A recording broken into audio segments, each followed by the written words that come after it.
вижу ее саду маяка. Боже мой, я хочу ее взять. Мне не нужна твоя любовь, я устал. Детка, я хочу твой бас-даун. Я вижу ее саду маяка. Боже мой, я хочу ее взять. Мне не нужна твоя любовь, я устал. Детка, я хочу твой бас-даун. Я вижу твою дуру, мокрый жёг. Я здесь 5 секунд, ты же мокрый. На ее башке я вижу деньги, я томограф. Нет, я не хочу по такси, ведь я это холод. На запястье лед, одни кричат вау. Не открывай свой рот при мне, просто так. Всем большим суммам сказано меня ждать.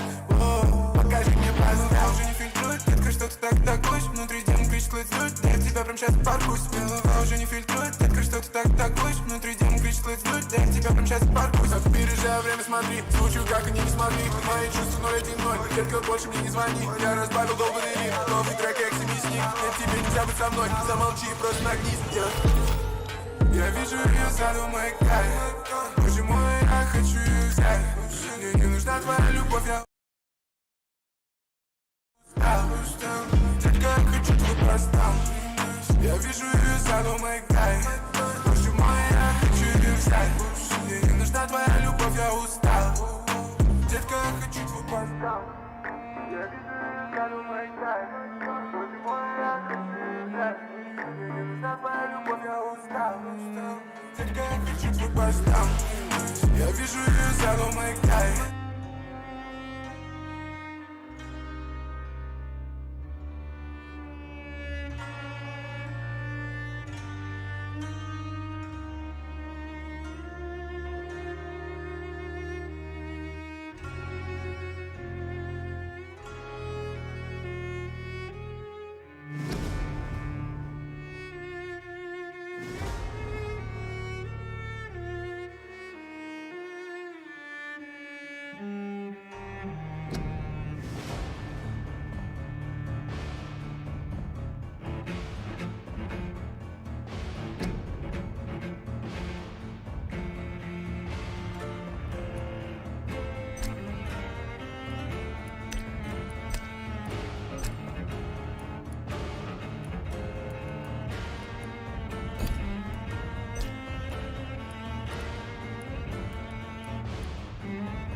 "12 dreams for the Red Queen under crown of stone.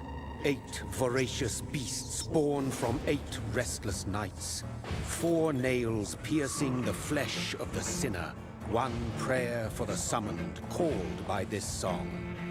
'Tis perhaps the countdown to oblivion for the once proud city of London. 'Tis perchance her inhabitants' last dance alone to face death and pestilence. Confronted by the eerie and unknown, mortals became desperate for answers. A flock's flight makes for an omen, the falling of a star a dire presage. Turning to priests for interpretation when there was no reason to be found. When religion failed, men turned to science. I saw them build such vain cities, crafting machines made for endless war. New questions flourished as old answers withered. What is darkness but lurking sun? What is wall but enslaved stone?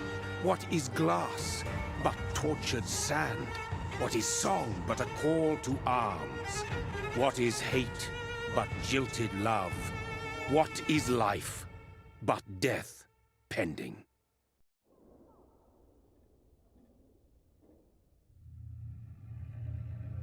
Death.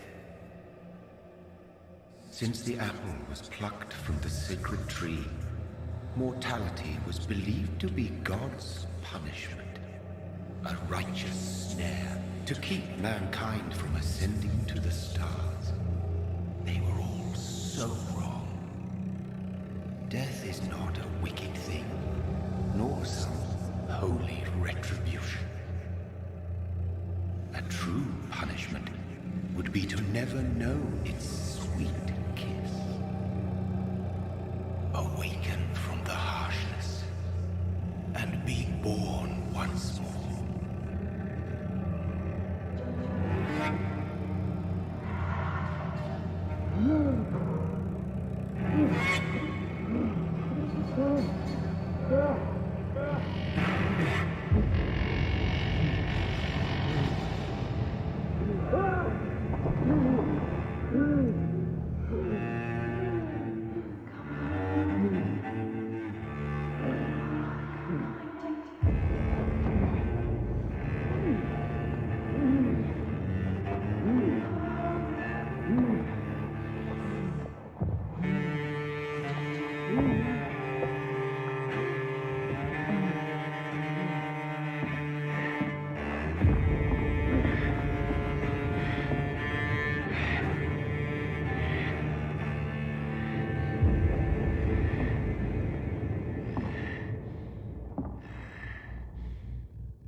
Thirsty.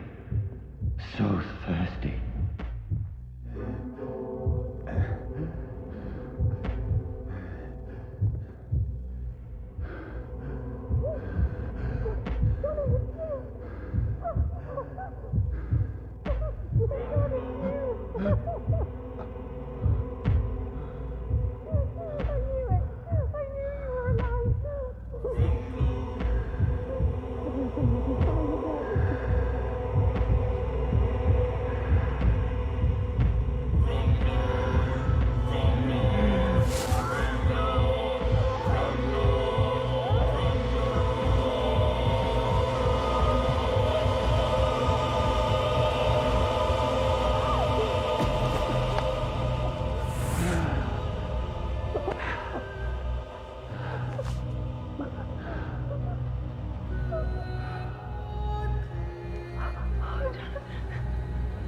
My sweet brother. What have you done? Mary! Oh, no! Mary!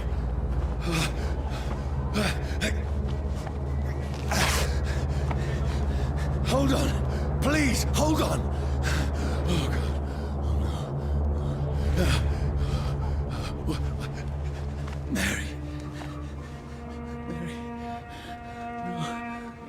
Mary. No. No.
No! Please, a moment, let me explain!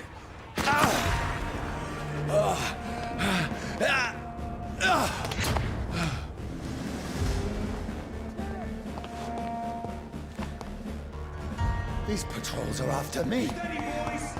No! No! Don't shoot! This is a nightmare. I need to get out of here.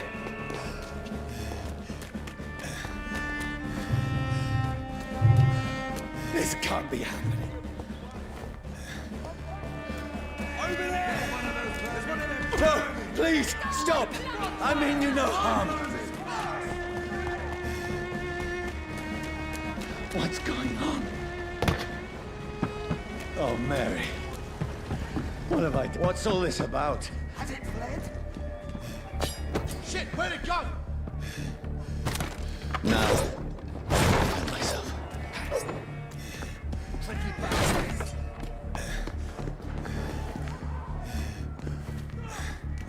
Who are you? Stay back!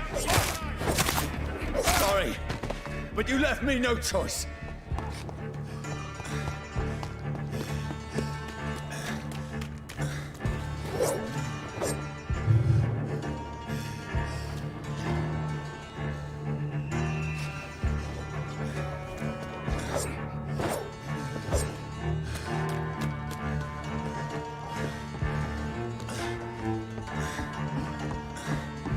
Who are you? Stupid beast! That's it.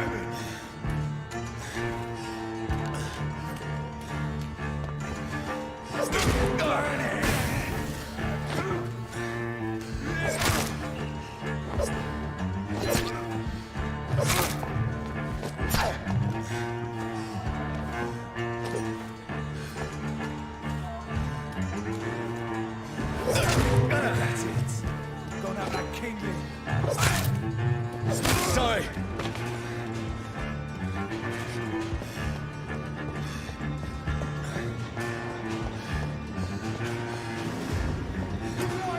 It's on to us. No, please, stop! Who are you? Fuck, it's fast.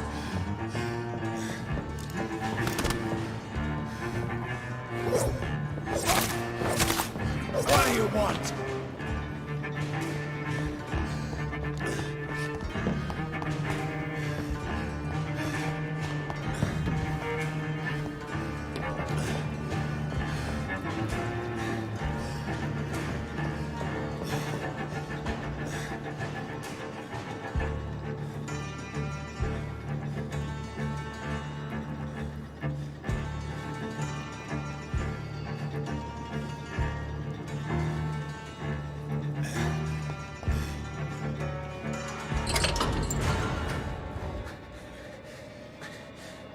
I mean you no harm. I need help. Die, you fucking leech.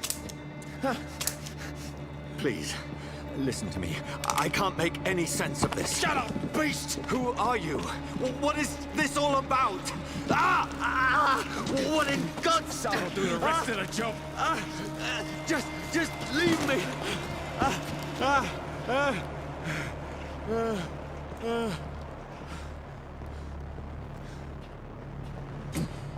The sun. It feels like it's burning me to the bone.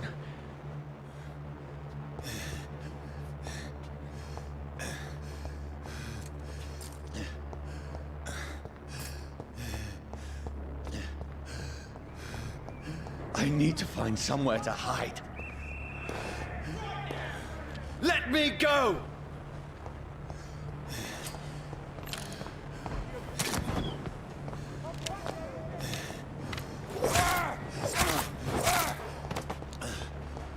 I need to find shelter.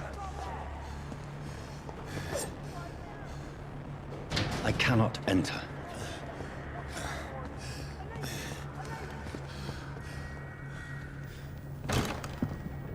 Is anybody there? What is this place?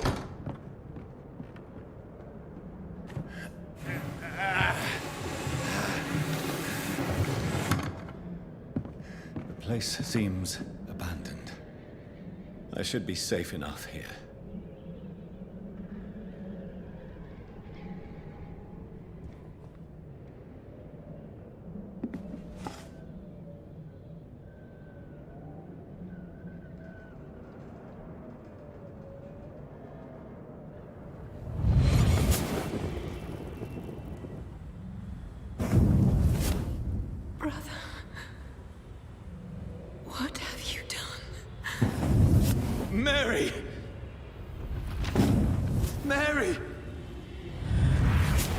Mary, I'm sorry. Whoever did this to us, I will find them.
This one's dressed up fancy. Let's run through his pockets. Picking the dead's pockets? Are you serious? I've still a rent to pay. He's got no more responsibilities. What's this? Gold watch. Beautiful it is. We fancy it and share the takings. I suppose we are undertakers. Now, give him an Eve.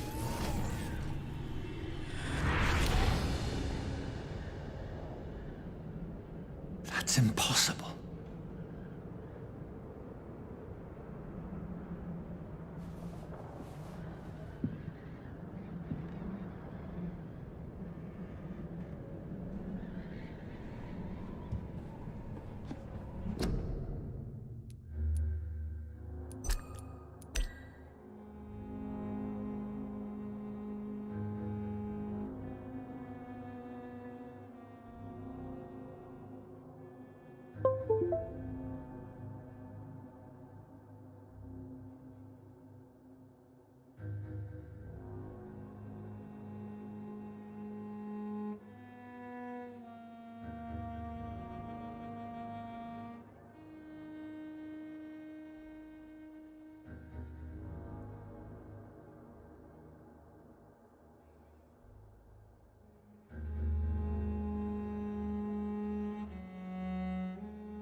Dreams for the Red Queen that sleeps under crown of stone, that she might linger longer, her eyes as white as moon. Who goes there? A prayer for the summoned by warrior song. A child born from darkness must accept of his power. Who's there? Are you referring to me?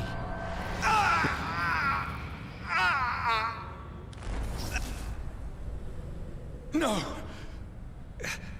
No! I still have so much to accomplish.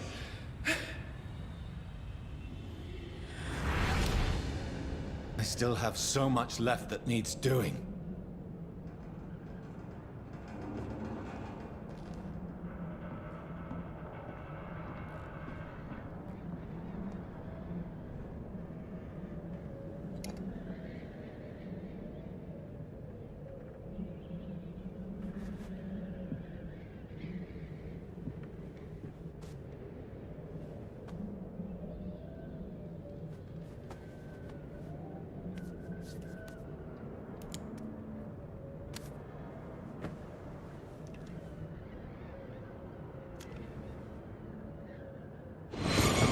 Johnny, this one's lost. We need to leave. And now! No! There's time. I can save him. That's the enemy coming! The orders are to evacuate the hospital! Done. He'll live. And now what? We fight. Killing is a hell of a lot easier than healing.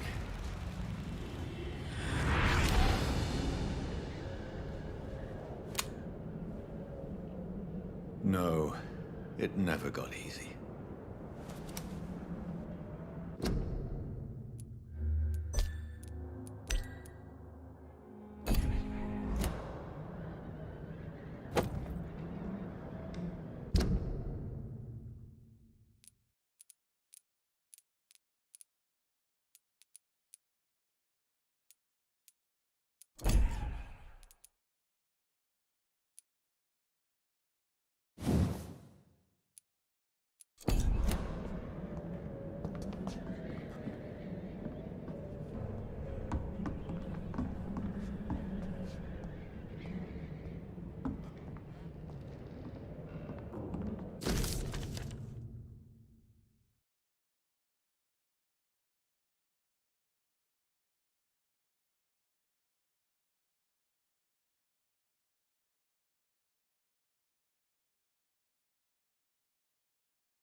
This makes no sense.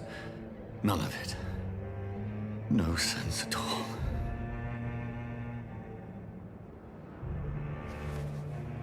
It's a nightmare. That's it.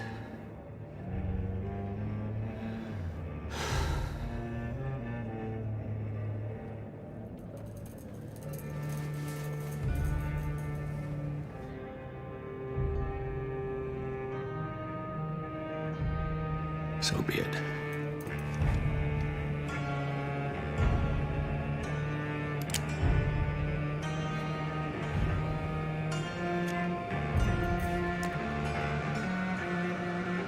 Rational thinking only.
This is absolute madness. I've lost touch with the real. Madness it is, as mad as the moon, who changes blinding sunlight into a glowing reflection.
Voice in my head. If I'm not mad, then It must belong to the one who...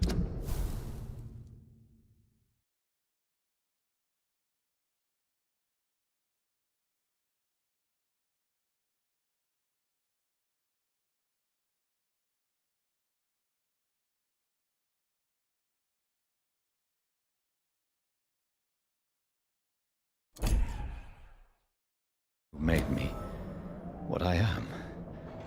I must find him to understand what I have become.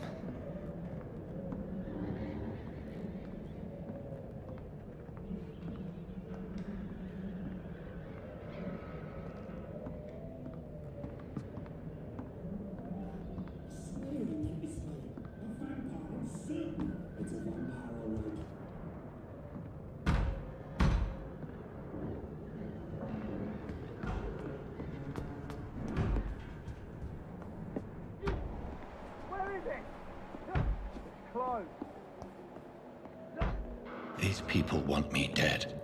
I need to leave now.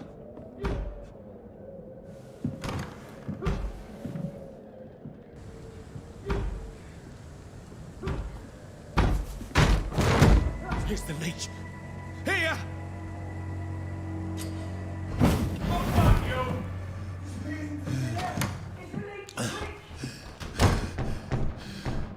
My head's spinning. Oi! Come out, you coward! Clever fucking... It's locked, all right.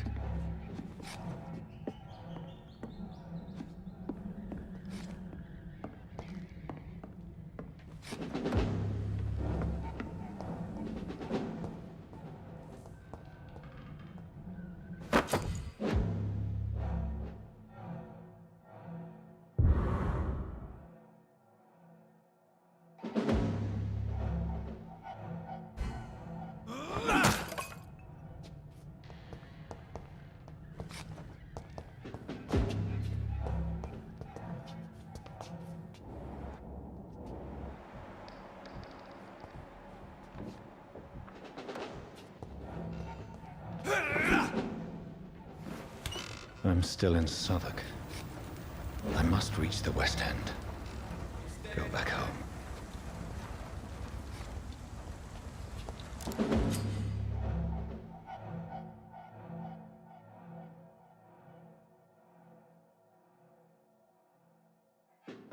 Die, vermin!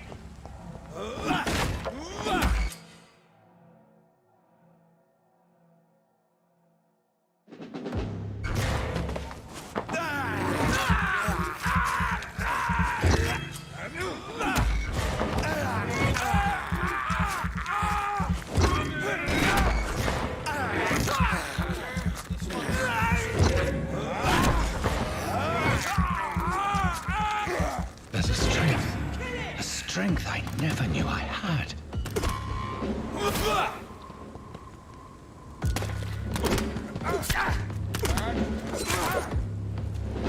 This should make me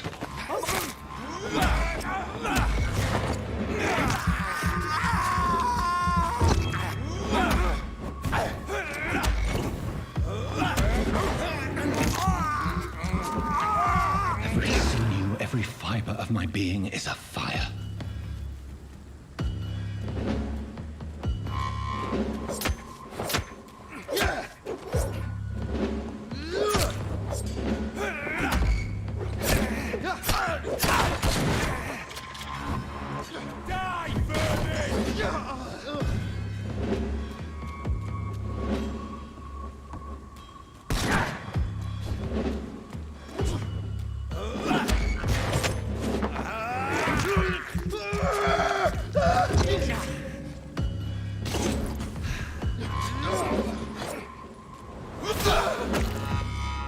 My strength, my reflexes. I'm not human anymore.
My poor sister. If only I had controlled my need for blood. Mary, someone will pay for what happened to you. For what happened to us.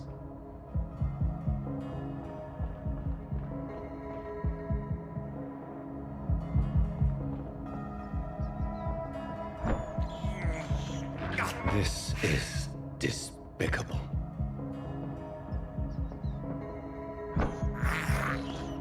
I have this thirst for blood. I cannot enter.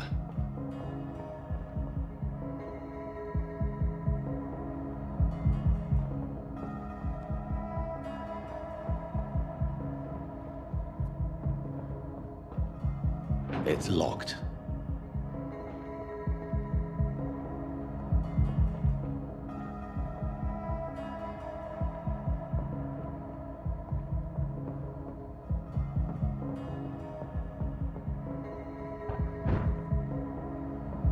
The dizziness from the jump.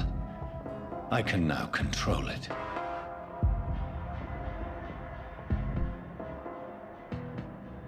I cannot enter.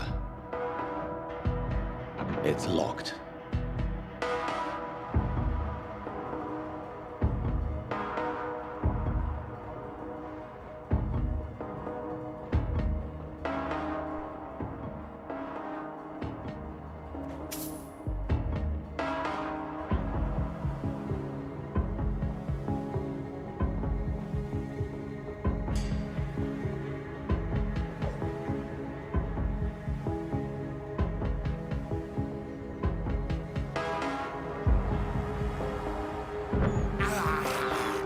I can't believe I'm doing this.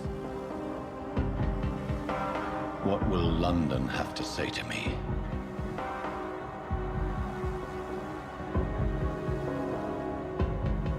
It's locked, all right. I've so many questions unanswered.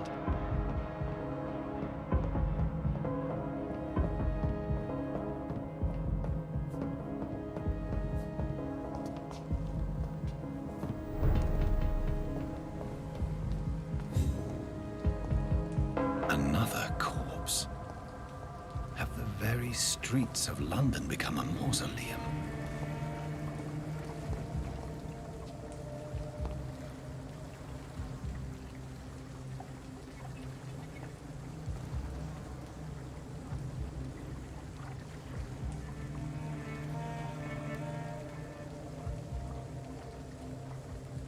The man has been drained of all blood.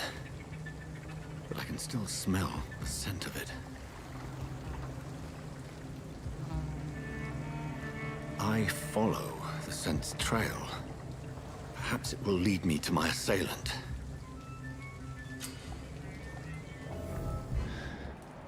Fresh blood. The smell is so strong.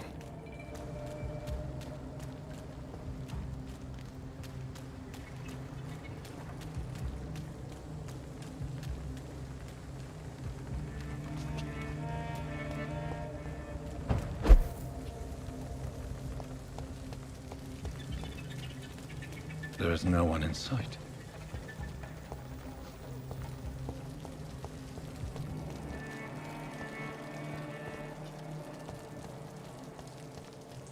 Where has everyone gone?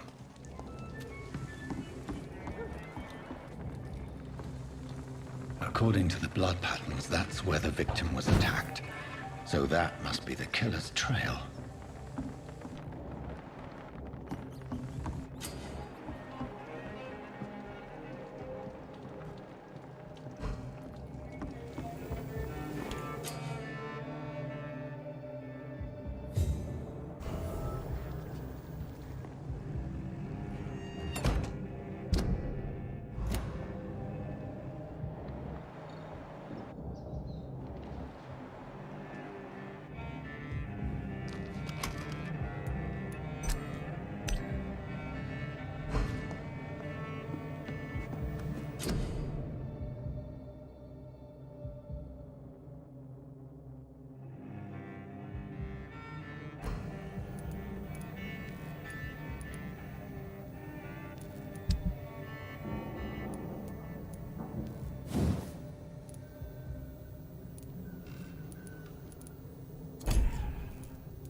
At last, a little life.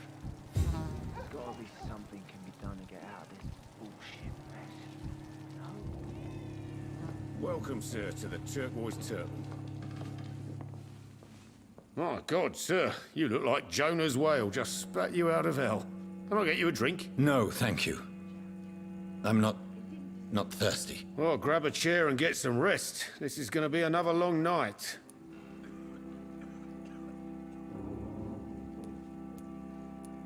Where am I?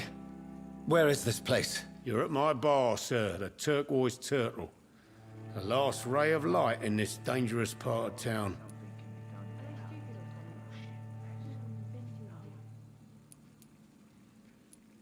So you're open all night? Yep. Figured people might need a place to rest in these dark times. Aren't you scared? Scared of what? All the bad shit happens out on the foggy streets. And I never go outside.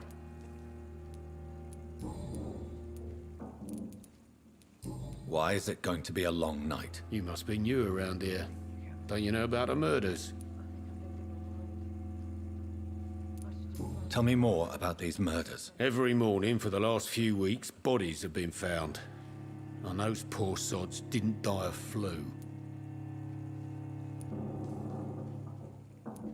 Do the police have any leads on a suspect? Even before the outbreak, coppers never came round here. We're on our own. People die in these parts all the time, and no one cares. I'm looking for someone who might have passed through here recently. Wondered if you might help. It's been quiet tonight. The only other person I've seen went straight up to his room. Thought it was kind of rude, actually. You mean he's still here? Well, yeah. He paid for the entire week. How long has he been here? He rented the room a few days ago and didn't say when he'd leave. Who is this man? What does he look like? Well, like a gentleman, I guess. Well-dressed, quite polite. A professor or something fancy like that. Always writing, reading notes. I need to meet this man. I have questions. Just climb the stairs and knock on the first door. I heard him open his window, so I guess he's still awake. And, Yes? no funny business. You hear me? This is a respectable establishment. Stupid or something. I've never even been to India. It's a good thing you cannot see me now, Mum. Good evening, sir. I wondered if I could ask for your help. Wow, you look like you need a drink. Yes. I apologize for my outfit. It's been a long night. Been there, seen that. Don't worry, things can only get worse. What's going on around here? It's like everybody is hiding. You must be new here. Have you not heard about the murders? Everybody fears the return of the sewer dog. Who is this sewer dog? It's the local bogeyman. Convenient answer for every crime that happened for decades. You murdered someone, blame the sewer dog, eh? You make it sound like it's a fairy tale. People will always believe in monsters. It's easier than accepting their own darkness. We can all be monsters. Has anybody entered the bar recently? Can't say. Sorry. I spent the night making love to that gorgeous bottle, see? This is important, sir. Are you sure no one has come in here in the last few hours? I don't know and I don't care. This is a free country. People still have the right to come and go, don't they? I'll leave you to your bottle then. I should just run as far away from this place as I can. Hello, sir. Are you all right? Is there any way I can help you? I don't know. Maybe you could just talk to me. Maybe you prefer to speak with Tom, then. He's more agreeable talking to strangers.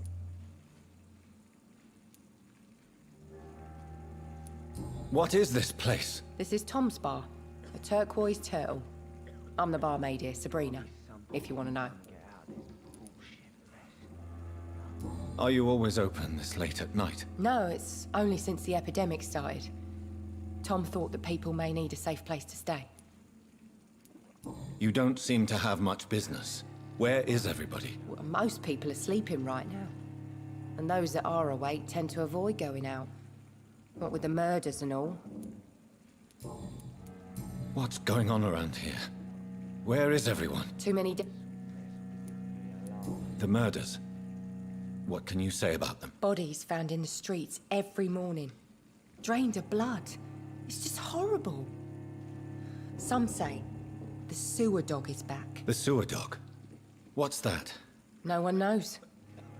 People have always disappeared around these parts. The ancients say it's the sewer dog coming out to feed. But now he's killing in the streets. What have you heard about the epidemic? There's a Spanish flu. Yeah, killed so many last summer. Thought we'd seen the last of it.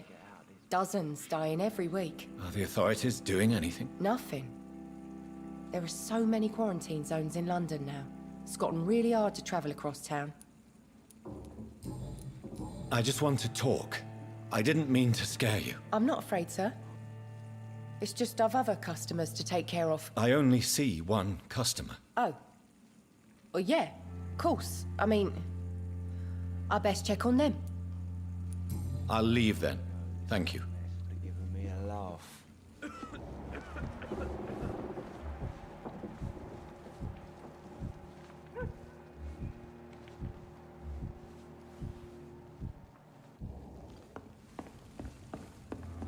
I cannot enter. There's gotta be something can be done to get out of this bullshit mess. No?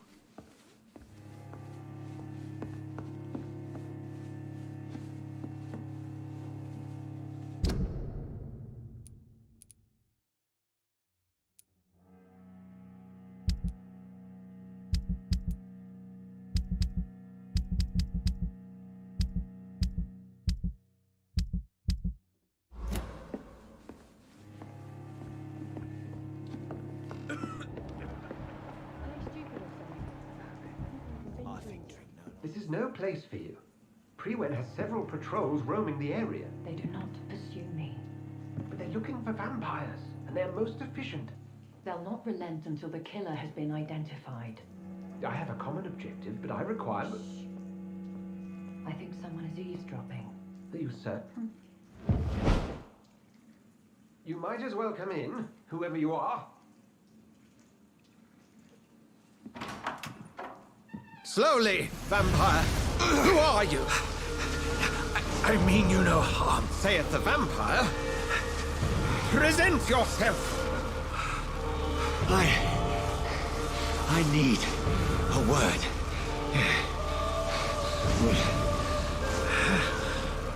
Anyone?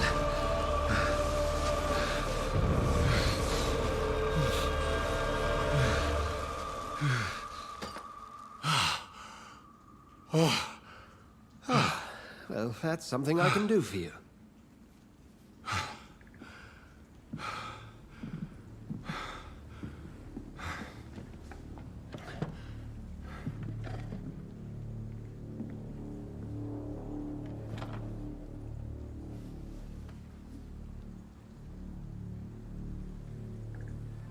And who might you be?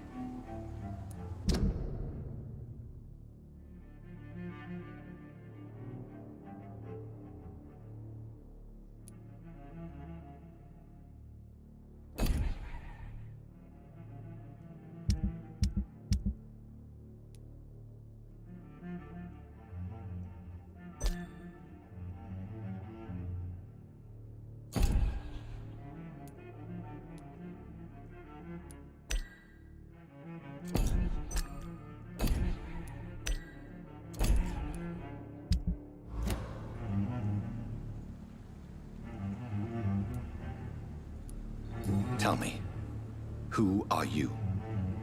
First, tell me what you want. Then I may tell you. That's none of your concern. Sir, you have entered my room in the middle of the night, pale as a corpse and shaking like a tree.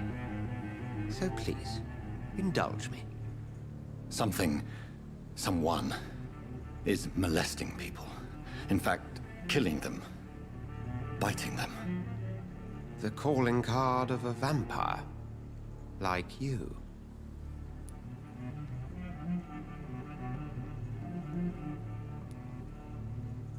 You seem the expert. How would that be? I have my secrets, as you have yours. Then if you are not a vampire, who or what are you? Dr. Edgar Swansea of the Brotherhood of St. Paul. I'm performing an independent investigation here in an attempt to understand precisely what is going on.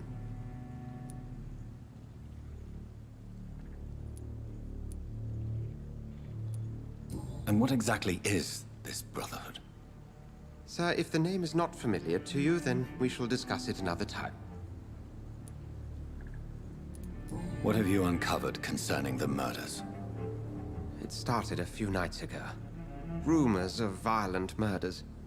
The docks have always been, shall we say, somewhat unsavory. But this is different. How different? A vampire is at work here. Famished. Reckless. It must be brought to ground, and quickly. I heard another voice, that of a woman. Who were you talking to? Ridiculous. I've no idea what you're talking about. Something tells me not to trust you. Then the feeling is mutual. Then help me find the culprit. I may. If you'll first tell me why you opened this door. I followed a trail. The scent of blood from a recent victim. It led me here. You thought I was your aggressor. That explains a great deal. We're both chasing the same shadow.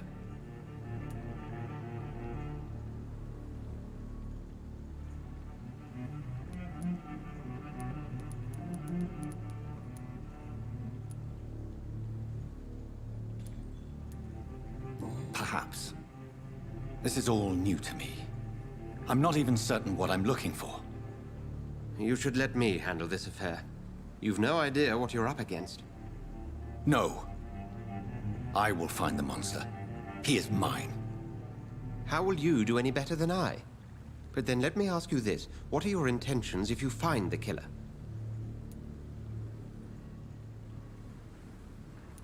I will at last have the answers to my questions. Then I can only wish you good hunting. And pray we shall meet again.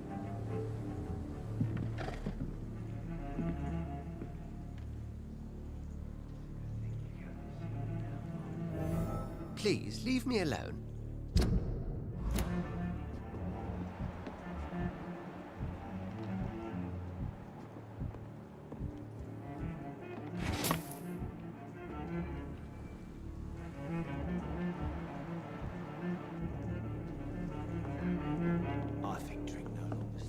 If Swansea is not my attacker, it means somebody else came here tonight.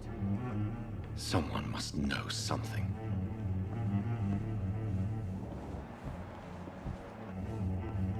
There's gotta be something can be done to get out of this bullshit mess.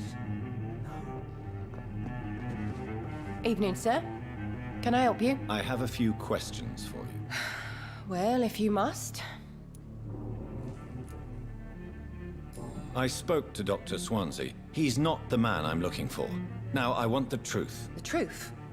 What do you mean? I suspect that someone else was here tonight.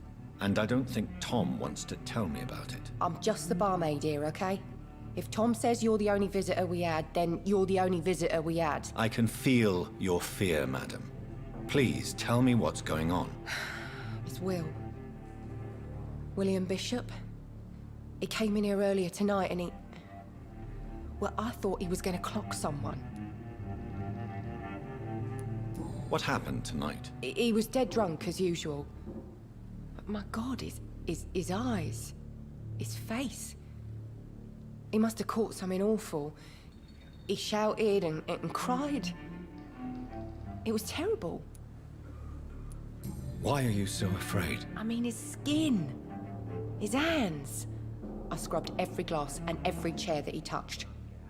God, I hope it's not contagious.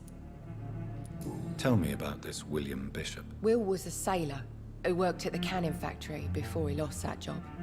A nice bloke, really. He's never been violent. Until tonight. Why keep it a secret? Why not tell me about it? Tom's nothing if not loyal. After Will lost his job, he offered him one ear. They used to be good mates. But recently, well... Will started to get very aggressive. I see. Thank you for your candor. I'll be sure to talk to Tom.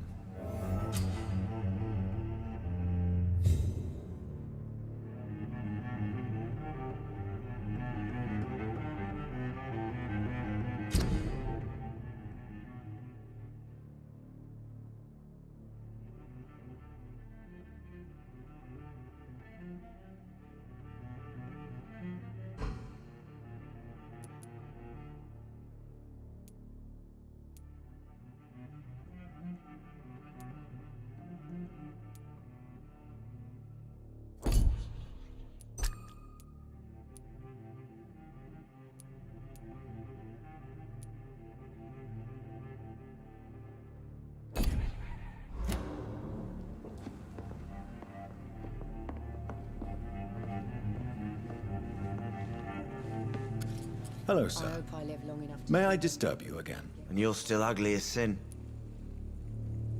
I'll leave you to your bottle, then.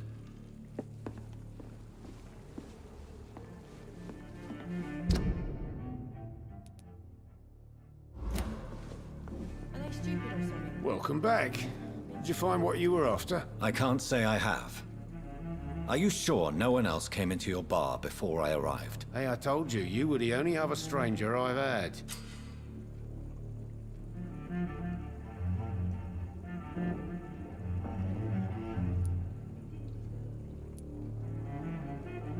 Tom, talk to me about the visit from your old friend, William. Yes, Will came by tonight, but he's not my friend anymore. Why lie to me if he is not your friend? I didn't lie. I said you were my only unannounced customer, and that's the truth. Who is he? William. Just an old sailor who loves his gin too much. He worked for years at the canning factory before it closed. Is he dangerous? Yeah. Like many drunks, he's all bark and no bite. He can barely stand up most of the time. How was he tonight? Was he different? Sicker than usual, perhaps.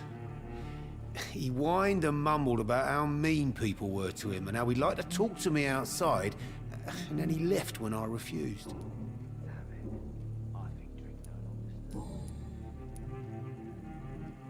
I need to find him.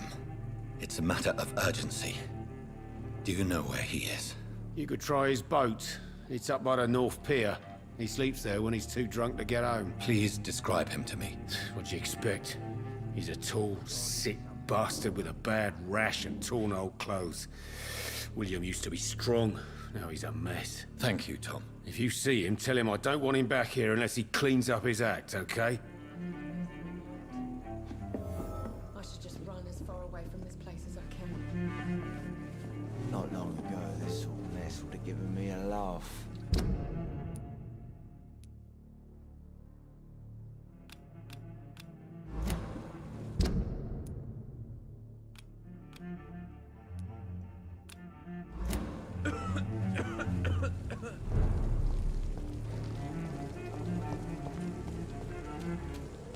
That's strange.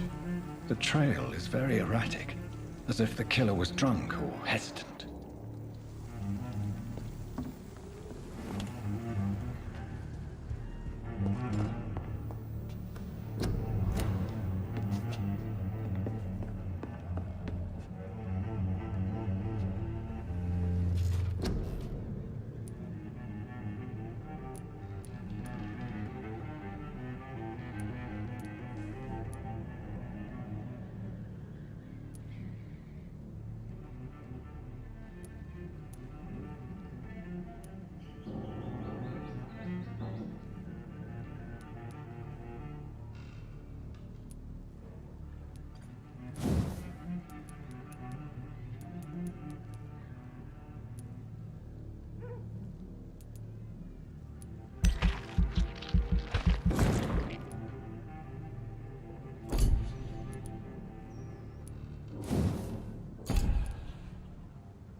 I hope I live long enough to see them wet boot boys get what's coming to them.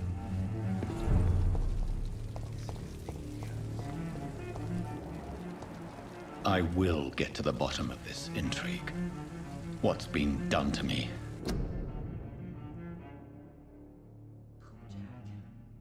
He didn't deserve this. To this city.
The body is still warm. This man has just been drained of blood.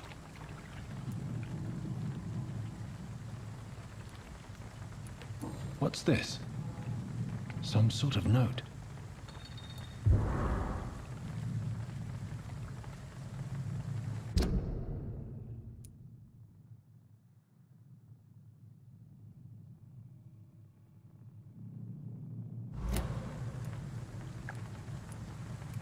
This corpse has been dried of its blood, just like the previous victim. This man was armed. He tried to defend himself.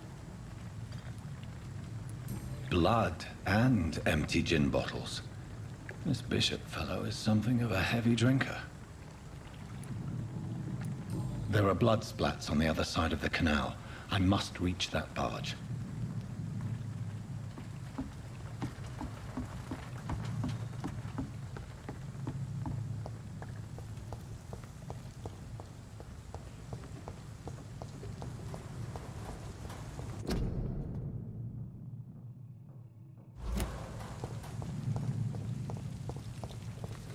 Something can be done to get out of this bullshit mess. No?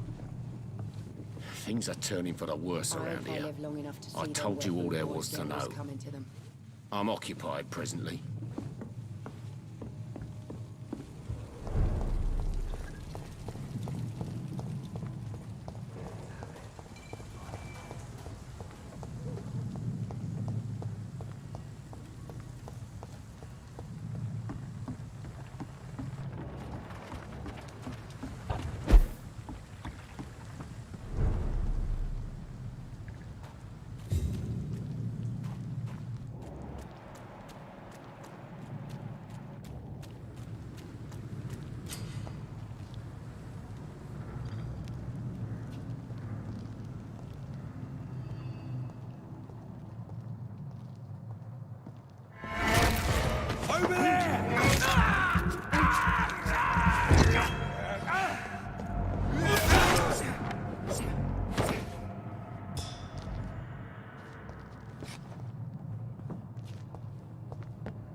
Ammunition crate.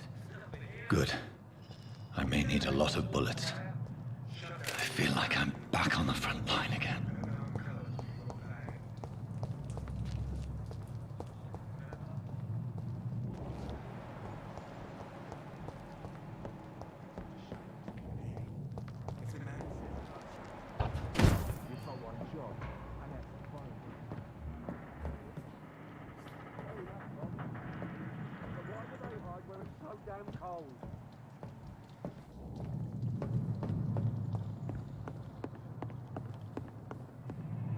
I'd head back if I were you, sir. Oi! You listening?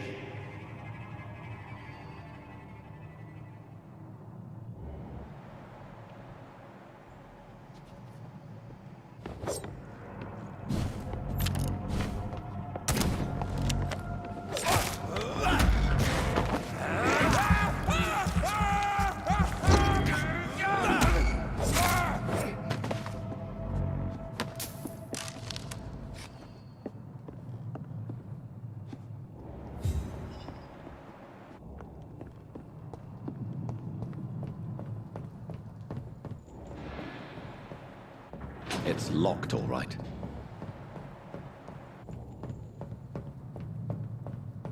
It's locked.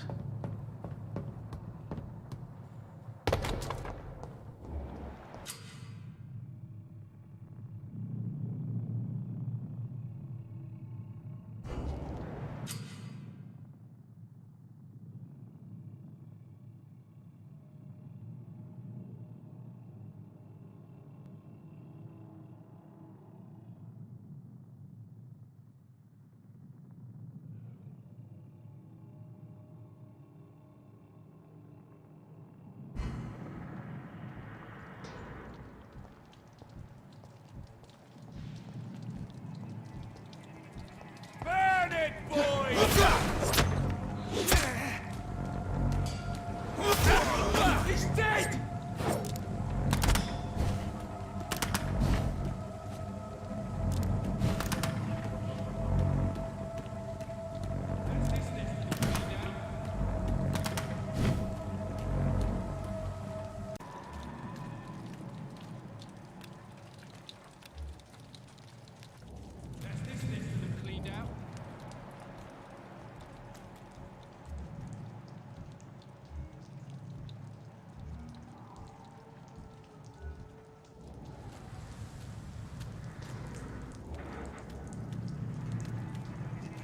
Easy does it, boys. See them, fun?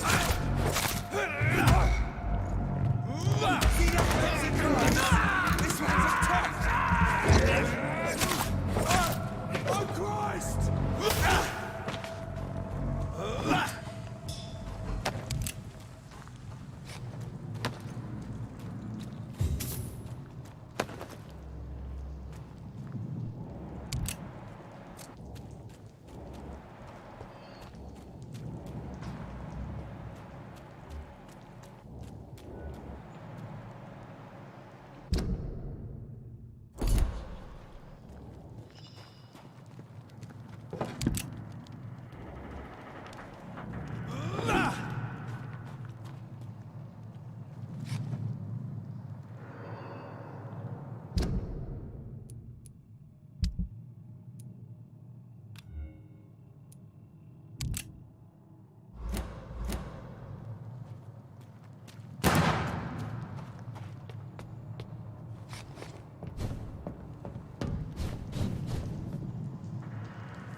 locked, all right.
Fresh blood.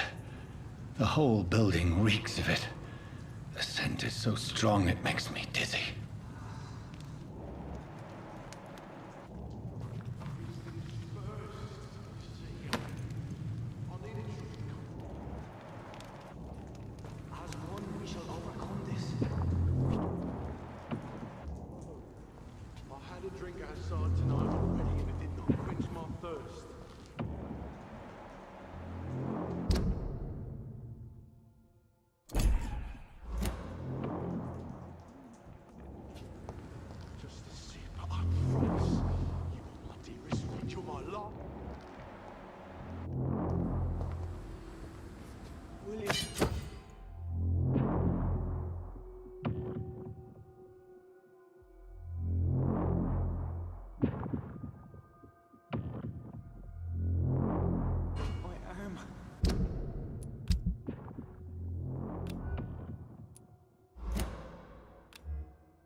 This place reeks of bloodshed. Please, let go of me.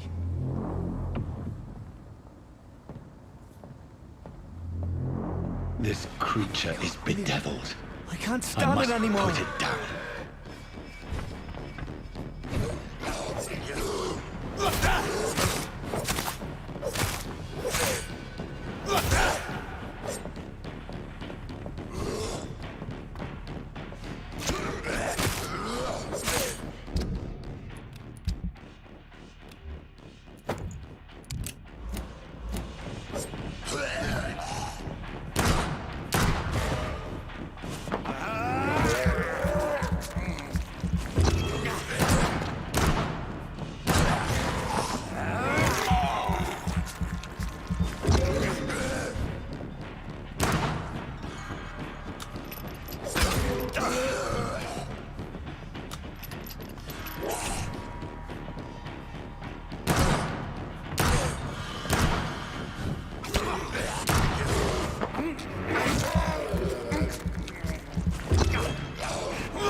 Let me go.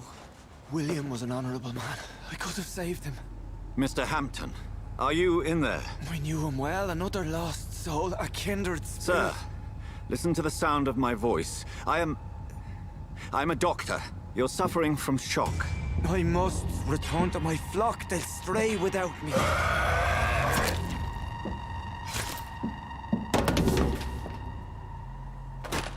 Remember, certain skulls are every bit as resistant as we are. Who are you? What do you mean by Skal?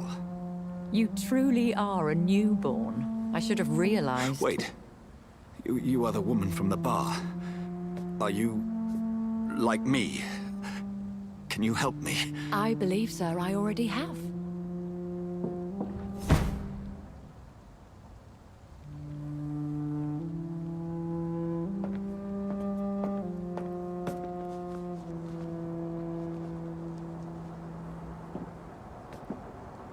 By George and the Saints, you've solved the mystery of these terrible murders.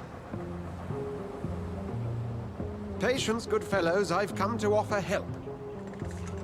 Just give me a moment to secure my boat. We can leave this awful place.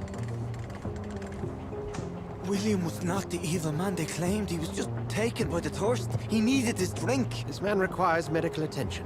We'll see he gets to the nearest hospital. No, please, I must tend to my fold. My flock needs me. There, sir. Go with the good Dr. Swansea. He's resourceful, and I'm sure he'll take good care of you. You'd best come as well.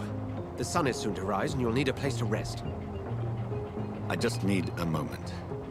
If I can learn something about what has happened to William, I'll be a step closer to understanding what happened to me.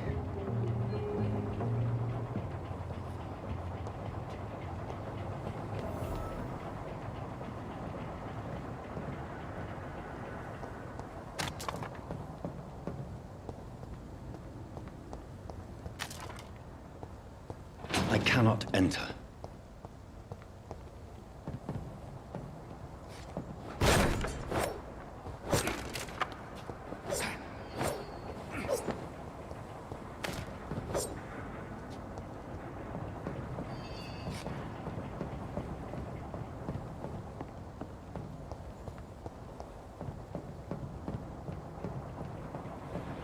This poor creature can't be my maker. Could it be some subspecies of vampire? I must find a place to analyze the blood.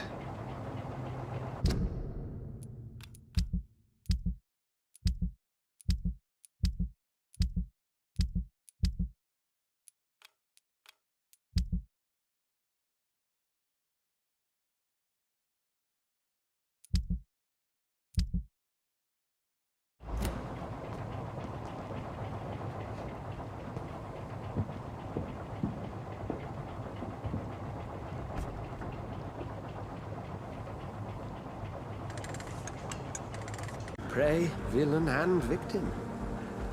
Who can say? The important thing is that he's been stopped. Duly noted. And the woman? What... who is she? What woman? Oh, don't play me for a fool. You used me to locate that Skal. You must know who she is. And I thought you a gentleman. You shouldn't talk about a lady behind her back, but I will tell you she values her privacy.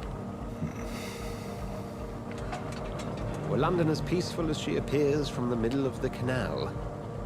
If only that were the reality of the situation. To be honest, I've always tried to avoid this part of town.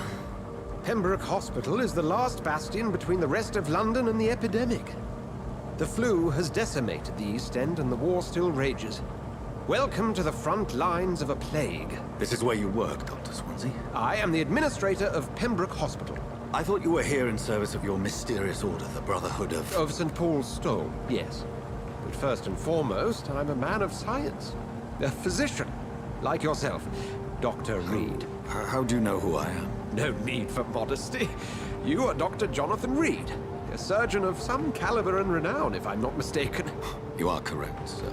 I knew it! I had my suspicions. But when you took the blood sample from the corpse of poor William, I was certain. Dr. Reed, marvelous. Have we met? I attended 3 of your seminars before the war. I have the utmost admiration for your research. And what a turn of fate. England's most esteemed blood specialist returns to London a vampire. That word again. From a so-called man of science. I understand. Traditionally, the role of science is to refute myth, but when myth walks among us, the Brotherhood of St. Paul has dedicated its purpose to their study. There's so much for you to learn. Of that, you are right. Well, then let me be blunt. Join my staff at Pembroke Hospital. As a physician. I suspect you'll not find a better post of employment to contemplate your predicament. This is sudden. I was returning home to see my sickly mother. But alas, that was before contracting this affliction. Dr. Reed, take a moment to consider. The post would be for the night shift, providing a good explanation for your absence during daylight hours. You'll be adequately reimbursed, and have a place to hide. I even had the forethought to bring some clean clothes. So, what do you say? It seems I have little choice, but yours is a generous offer, so I thank you. Brilliant! Oh, Jonathan, this is one for the book, and the beginning of a beautiful friendship.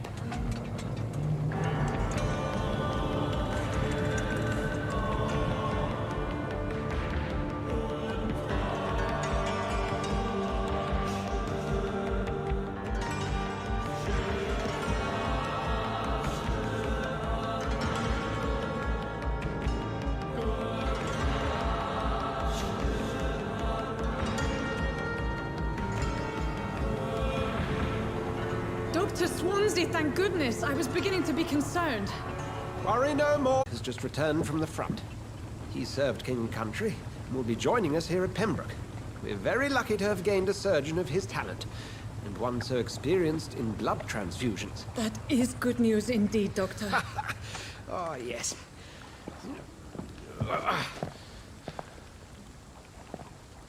Here at Pembroke, it's not what we have, but what we haven't. It's only thanks to Nurse Crane and the staff that our ship doesn't sink.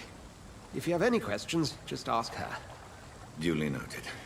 Thank you. Your assistance is required, Dr. Swansea, immediately. Welcome aboard, Jonathan.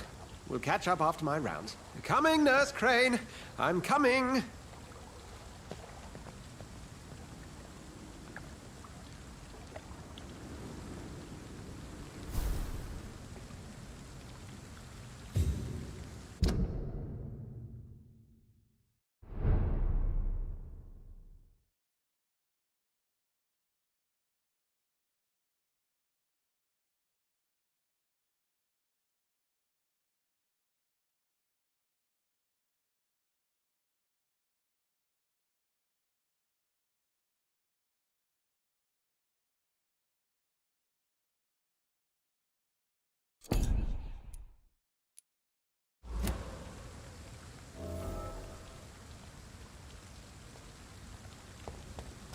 It's locked, all right.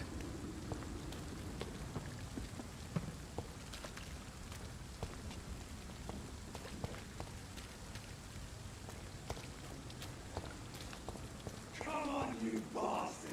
You can do better than that! Nah! It's my turn!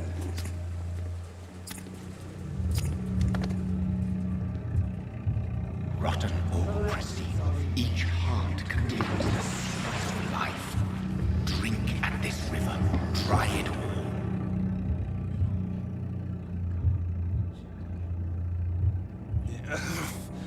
Oh, come on, you bastard! I won't bite. Sir, please. You've lost too much blood. Calm yourself. You think I didn't notice?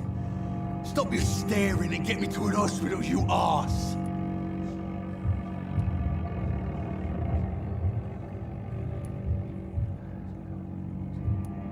Insult me again and I'll put an end to your misery right now. All right, sorry. I am in pain here. My guts are spilling out onto the street and you're yabbering on. Yes. That's a very nasty wound you've got there. Take my word, I am a doctor. Dr. Jonathan Reed. Name's Clay Cox. I'd appreciate you helping me to a better place, Doc. Follow me, Mr. Cox. Let me assist you to that better place.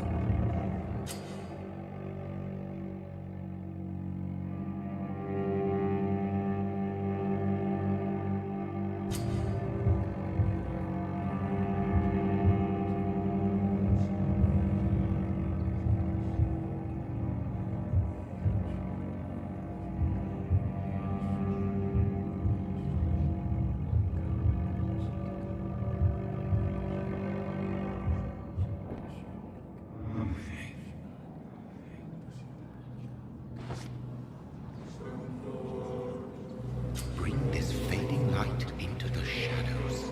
Dance with him the dance of life and death.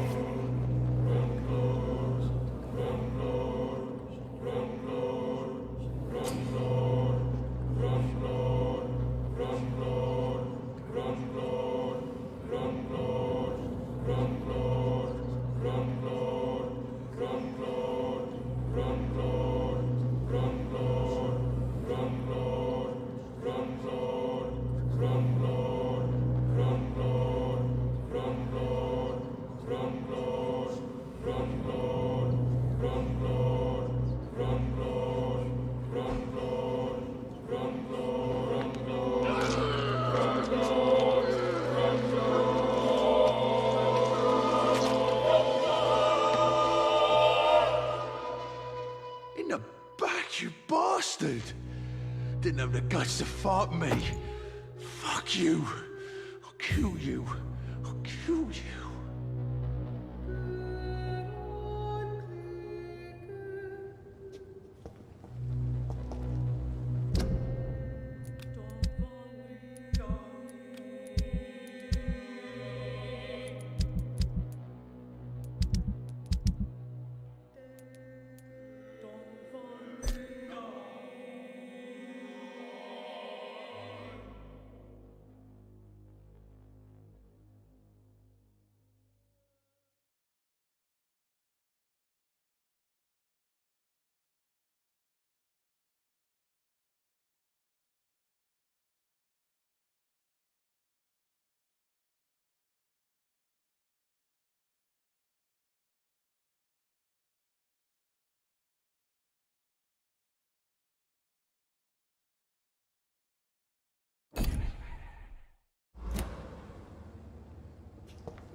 Taste a life, to embrace its most intimate secrets. Such a burden, such a divine sin.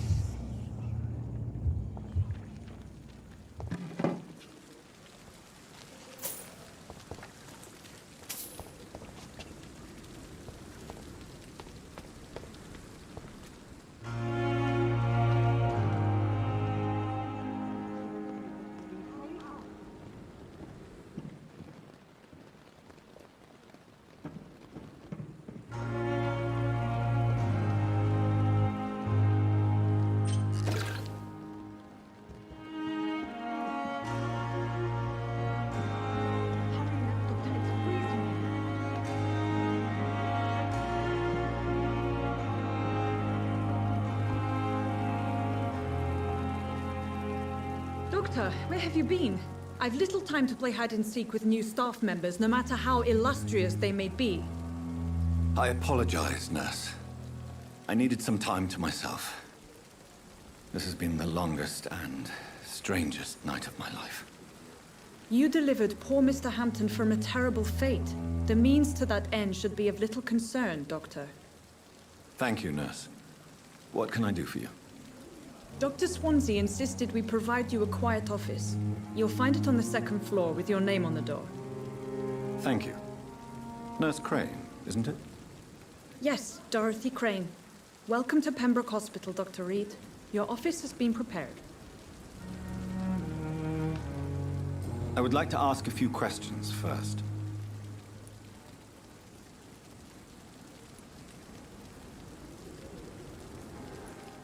What kind of man is Dr. Swansea? Well, you accepted the job from him. I thought you would have known about your employer.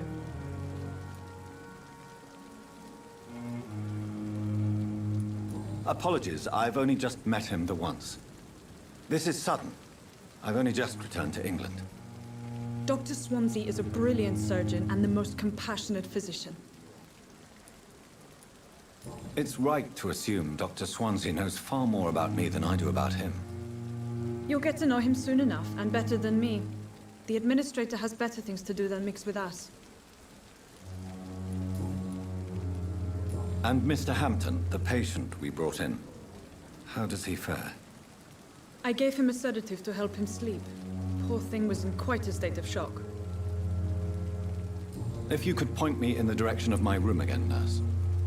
Second floor of the hospital, left after the stairs. It's the last vacant office at the end of the corridor. Thank you, Nurse Crane.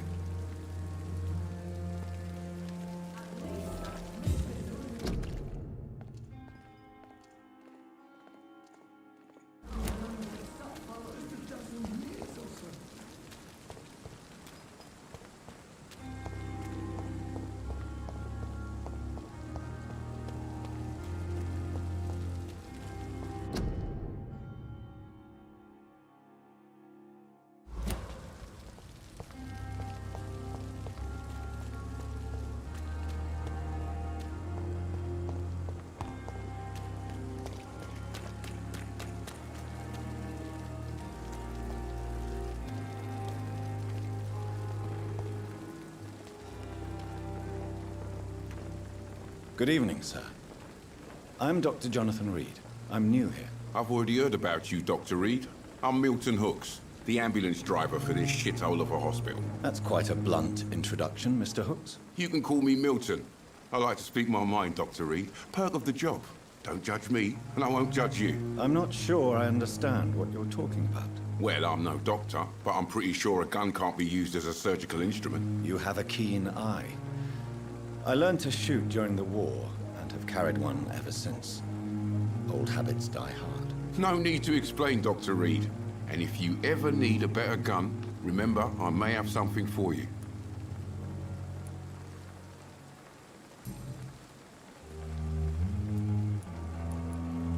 How is the situation around here? You want to hear the situation is all right?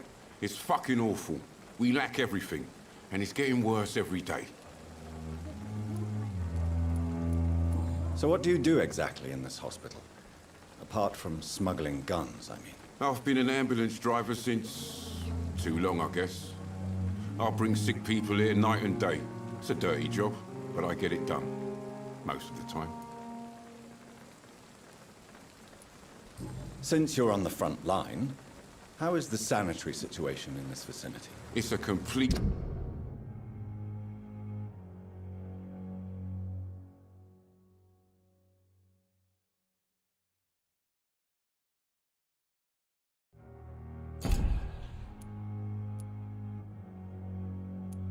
disaster. It's even getting dangerous to enter some streets or buildings. Even the locals attack you. It sounds like things have been a bit rough recently. What's happened? Yesterday I got attacked by the patient I was bringing here.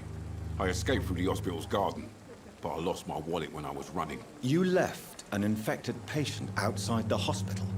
That's incredibly dangerous. Go there yourself if you want, but be careful, Doctor. I'd rather not bring your dead body back.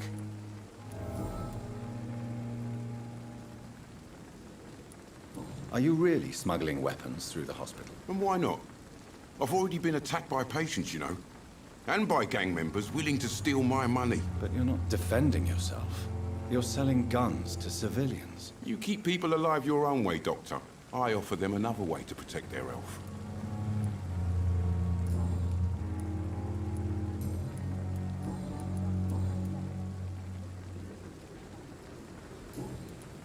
I'd like to see your goods. Wise choice, Dr. Reed.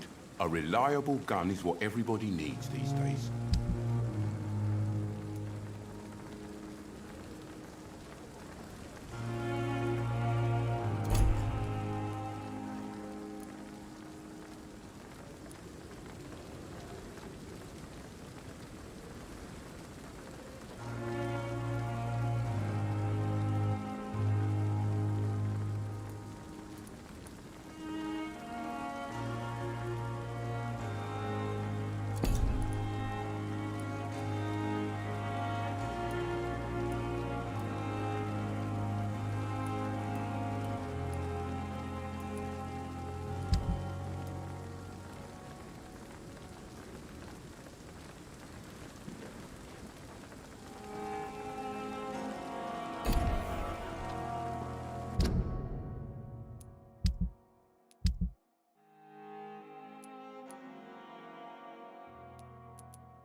I thought last summer's epidemic was difficult.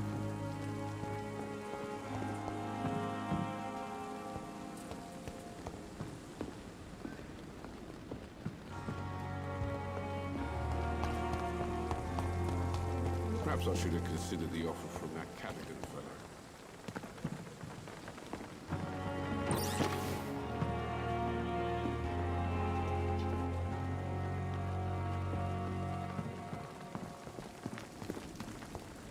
Another night with the glorious battalion of Pembroke.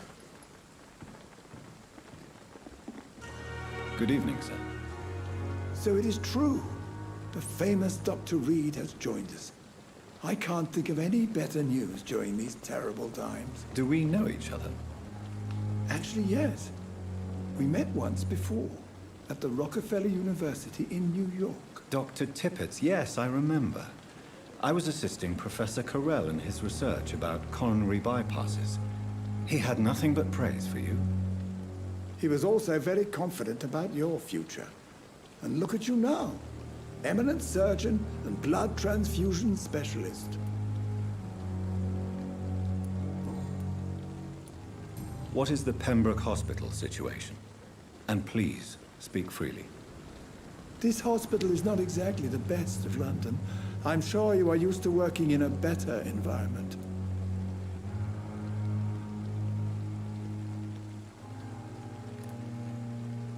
It's more than enough. In any case, the personnel of a hospital are much more important to me than the building. Don't be misled by appearances, Dr. Reed. This hospital does not lack talented people. It just lacks hope. What can you tell me about the staff in the hospital? Some are really good, and others are not so good. But during this troubled period, there is no time for slander. I prefer to focus on the positive character traits. Any opinion about the management? I don't always agree with Dr. Swansea's reserve, but I must admit he does all he can to keep this facility running during this crisis. Ah, yes, the burden of command. I was fed up with this concept while serving as a medical officer. Don't get me wrong. Swansea's a good administrator. I just wish he would get out of his office down again. Tell me more about cherished people, then. Nurse Brannigan is a pearl.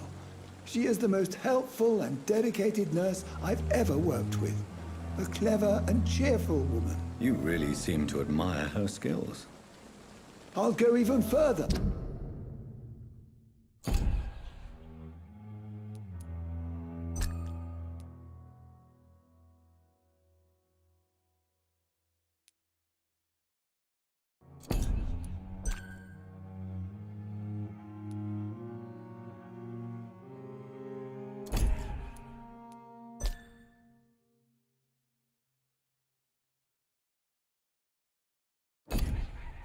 If she was a man, she would be a damn fine practitioner.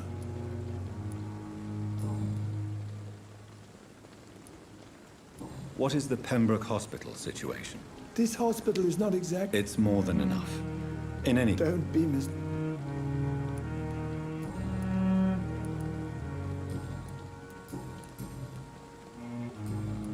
Goodbye, Dr. Tippett.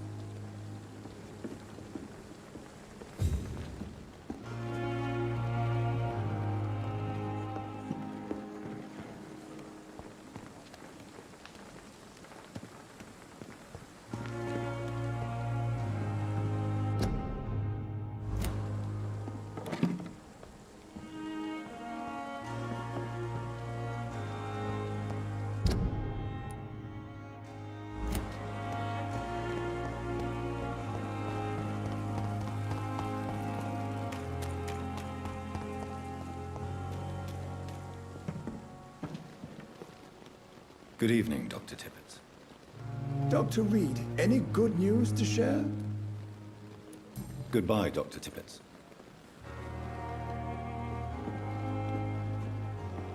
Good evening, nurse. I'm Dr. Jonathan Reed, the new surgeon here at the Pembroke. Dr. Swansea has already told us about you, sir. I'm Nurse Gwyneth Brannigan. Welcome to the Pembroke Hospital. Did he really? It's a good thing I wasn't hoping to keep a low profile. All members of staff have already read about your new blood transfusion technique. Dr. Swansea made sure of that. I see. Well, I'm a little surprised, but I suppose I'll just have to deal with this unexpected notoriety. You must know, blood transfusions are Dr. Swansea's primary subject of research. He is convinced it is the future. I'm not familiar with all the staff yet. Perhaps you could help me. Brilliant professionals, most of them. Dr. Swansea has a gift for recruiting talent. Most of them. Is there a problem I should know about, nurse? It would be inappropriate for me to speak ill of a colleague.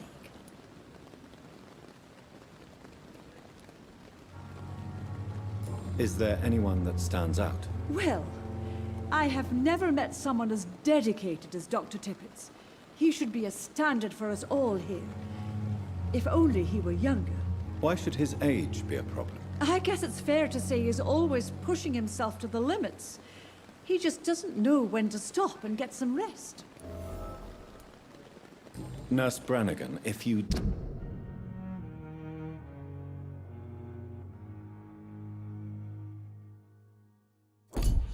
do know something, please tell me. Anything you say will be held in confidence. No. I may disagree with some conduct, but in the end, everybody is doing their best. How are things here? Not good, to say the least. We're struggling against an invisible enemy, more lethal than any bullet from a gun. It's hard, Doctor. An invisible enemy? Quite a poetic term for a disease, especially from a nurse. Sorry, Doctor. These last few weeks have been exhausting. We could all do with a good night's sleep. Do you think this hospital can survive the epidemic? We are all volunteers here, and we're trying to hold fast, but how do we beat an invisible killer? Some nurses have already resigned.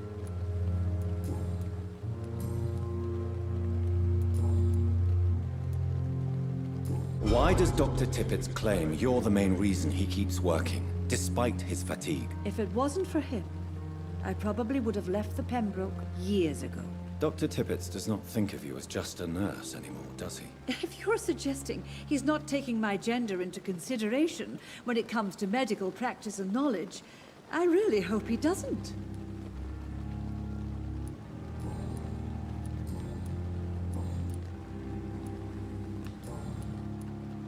I'm not familiar with all the staff. Brilliant perfection. Most... It would...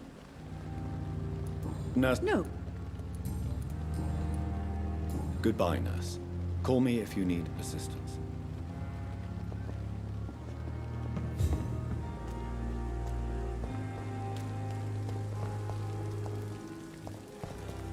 Perhaps I should have considered the offer from that Cadogan fellow. Good evening, Milton. Good evening, Doctor. Still trying...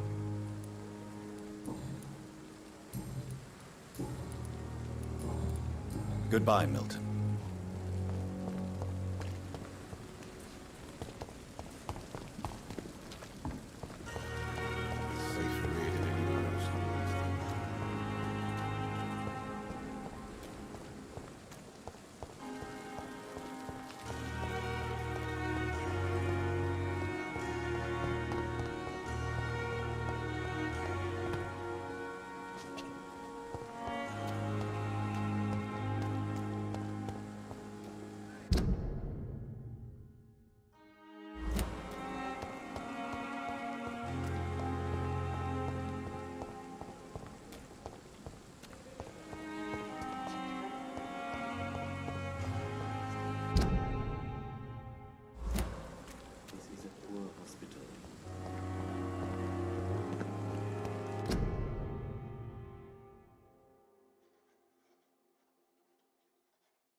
It's locked.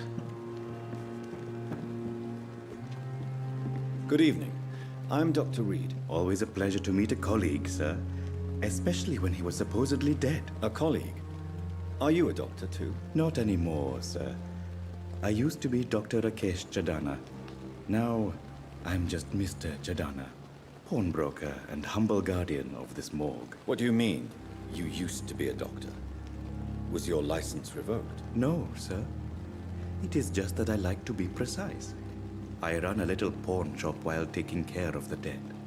But I used to be a real doctor.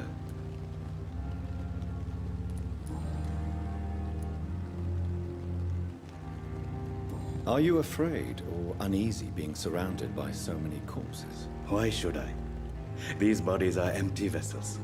Flesh left to decay. Poof. No soul anymore. All gone. An interesting point of view. And quite an exotic one, too. Most people fear, or at least have a respect, for dead flesh. Sir, as a medic during the war, I learned to face my death and the death of others. It's the pain we have to tame, not death itself. How did you...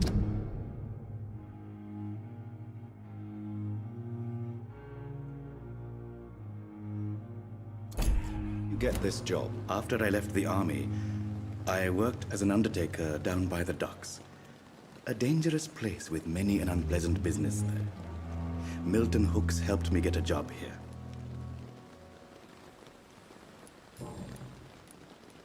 Are you afraid, or... Why... Do you work here alone? Yes, very easy work, sir. All I have to do is watch a few bodies. The situation was very different when the main morgue was still open. Why close the hospital's main morgue? It was for sanitary reasons after the beginning of the epidemic. Cadavers had to be moved to the nearest mass grave. Why do you have to watch these bodies? Because these poor fellows have no names. We keep them in case someone comes looking for the missing. Sadly, very rarely happens.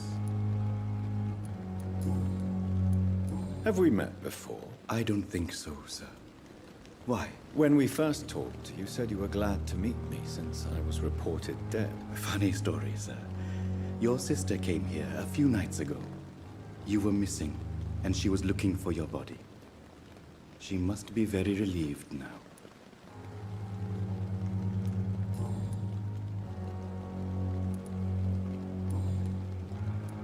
A pawnbroker? I expect you get all types of people here. Yes, sir. All kind of people. For I sell all kind of goods. What kind of goods? With the quarantine, it's not always easy to buy things. So I trade. I exchange. Some people sell, some others buy. I like to help. Who comes here to trade with you? It's very unhygienic, even unsafe. Diseases can spread. For the customers, for the hospital. I'm very cautious, sir. I've been a doctor, remember? And all my clients are good people. In fact, I think I only know good people. Since you're not afraid of dying, do you believe in life after death, Rakesh? No. I believe we must do all the good we can while alive. For our time is short, and the obstacles are endless. Do you think you would enjoy immortality as a concept? I don't think so. Don't mistake me. I love life, and I'd like to live a long life. But everything has to decay, sir. Even goodwill.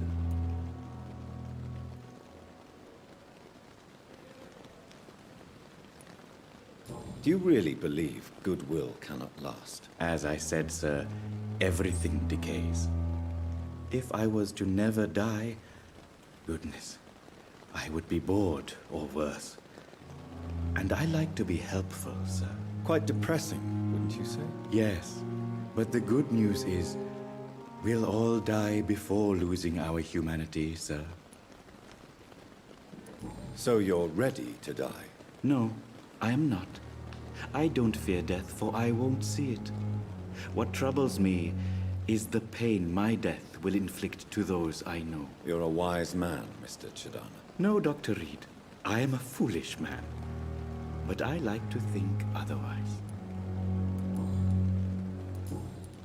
Please show me what you have to sell. Of course. It's just trinkets and curios, really. But I'm sure they can be useful.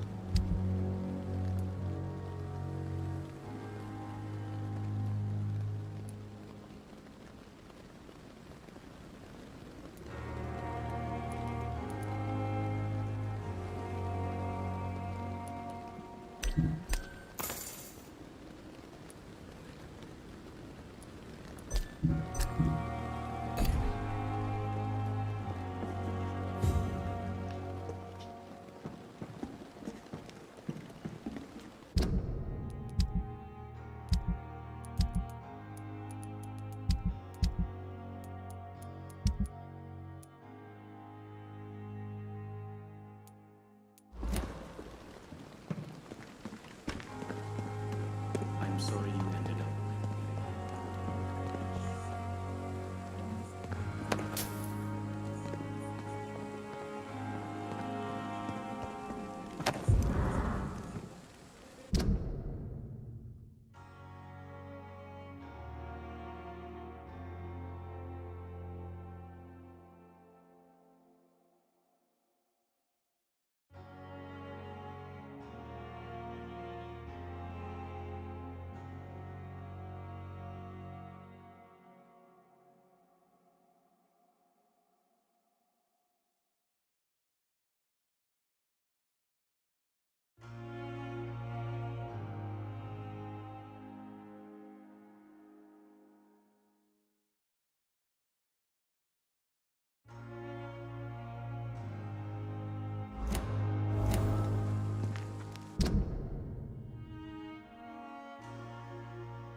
It's locked.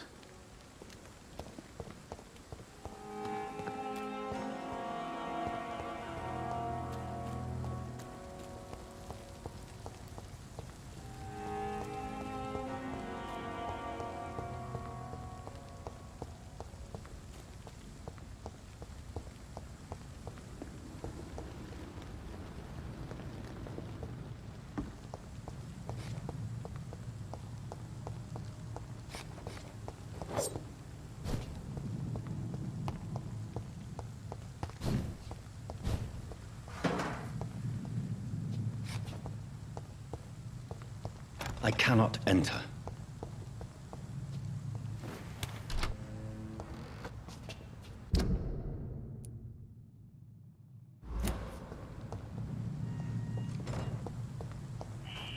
Scowl voices in the garden. I should investigate. If they were to find somebody.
These men, they're a company of professional vampire hunters.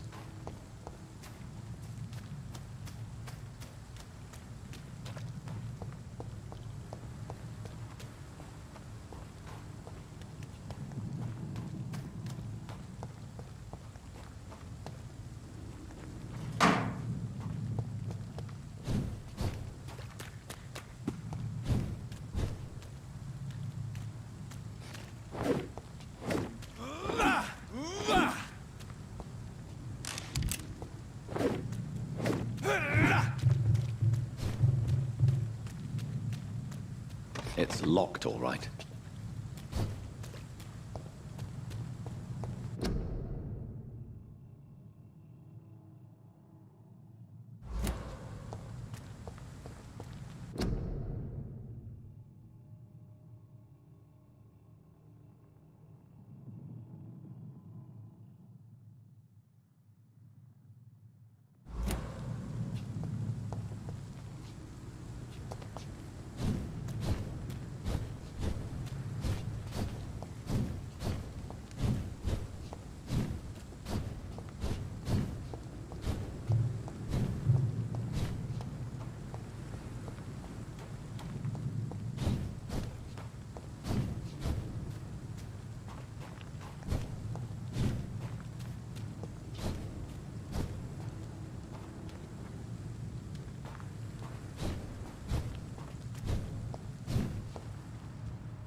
It's locked.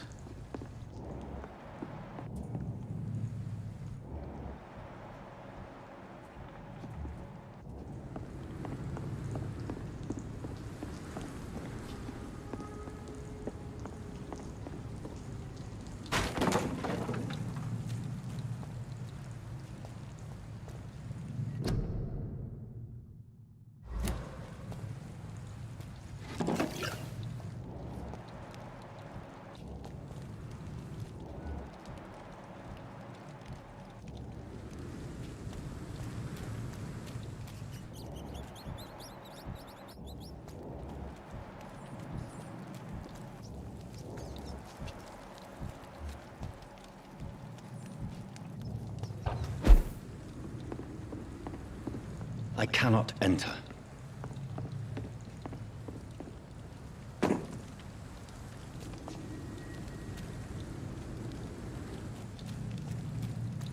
Speak English, do ya?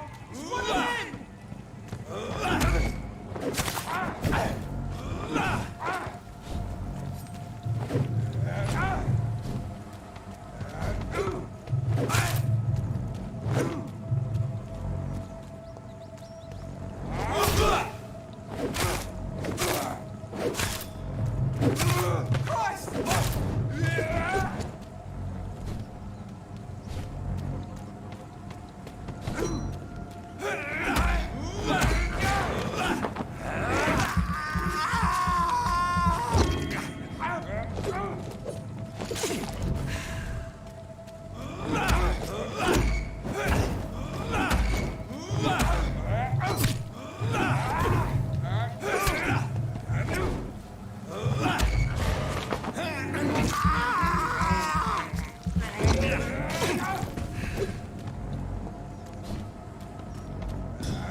Watch yourselves! There's one of them!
This is over there! There's one of them!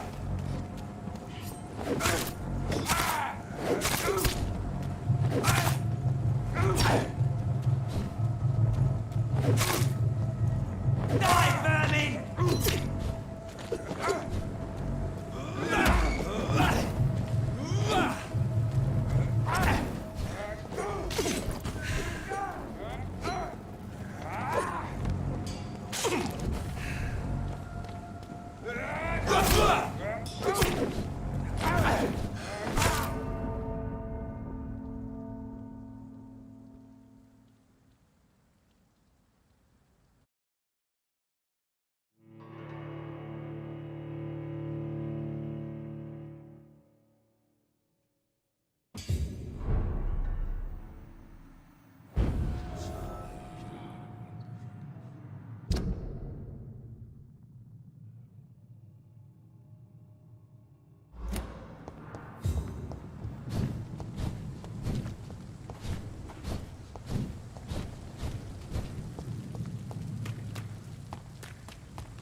Good evening, Milton. Good evening, Doctor. Still trying to save lives? I have some good news, Milton. What? The epidemic's over? I retrieved your wallet, with all the money and a certain picture. Well, yeah, Pippa Hawkins is my girl. So what? Is it the difference of skin colour that bothers you? Not at all, Milton. Good. Please, take this money anyway. To remind you to keep your mouth shut. Not everybody is as broad-minded as you, Dr. Reed.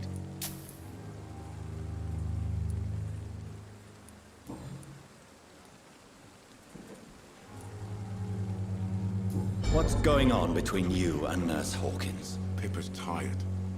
Tired of all this shit. Tired of all those corpses piling up.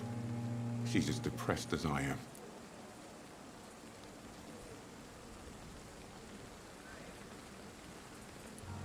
During the war, I witnessed a few couples just like you come together in difficult circumstances. It can be very damaging. Maybe you're right. But we support each other. And that's all that matters.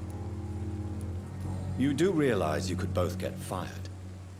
Hospital staff are not meant to have intimate relationships with one another. Come on, Dr. Reed.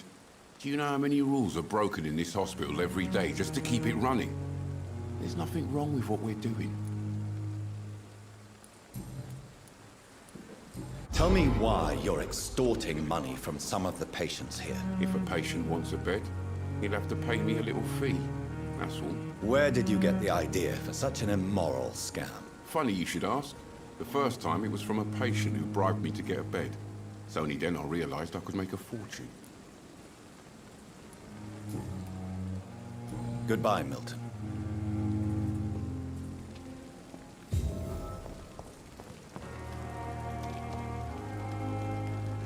Good evening, Dr. Timmons. Dr. Reed, any good news to share?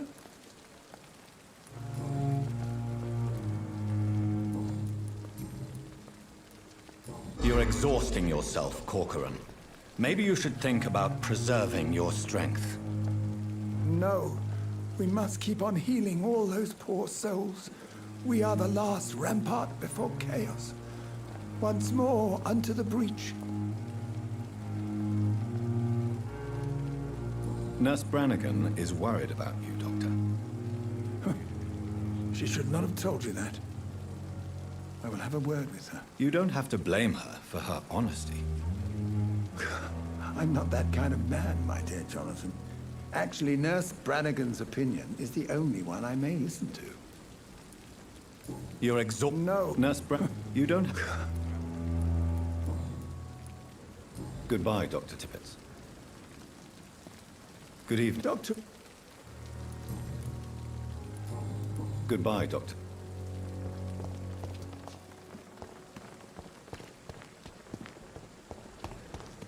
Dr. Swansea is right. This place seems perfect to conduct my research. Brilliant minds in London,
Good evening, sir.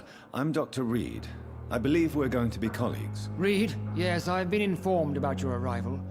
I'm Waverly Ackroyd. Welcome aboard, I suppose. Does my arrival inconvenience you in some way, Dr. Ackroyd? Let us just say that I don't particularly share Dr. Swansea's enthusiasm for hiring you. What we need here are reliable professionals, not overrated dabblers.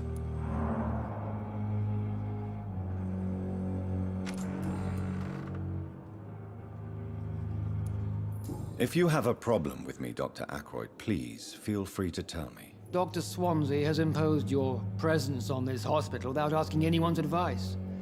The benefit of his position. But I don't agree with it. I know we've never met before, but I believe this hospital could use all the help it can get. You will agree with that, I'm sure. Oh, but I have heard about you, Dr. Reed. Of course, you can't say the same about me, since I have not wasted my time courting the press.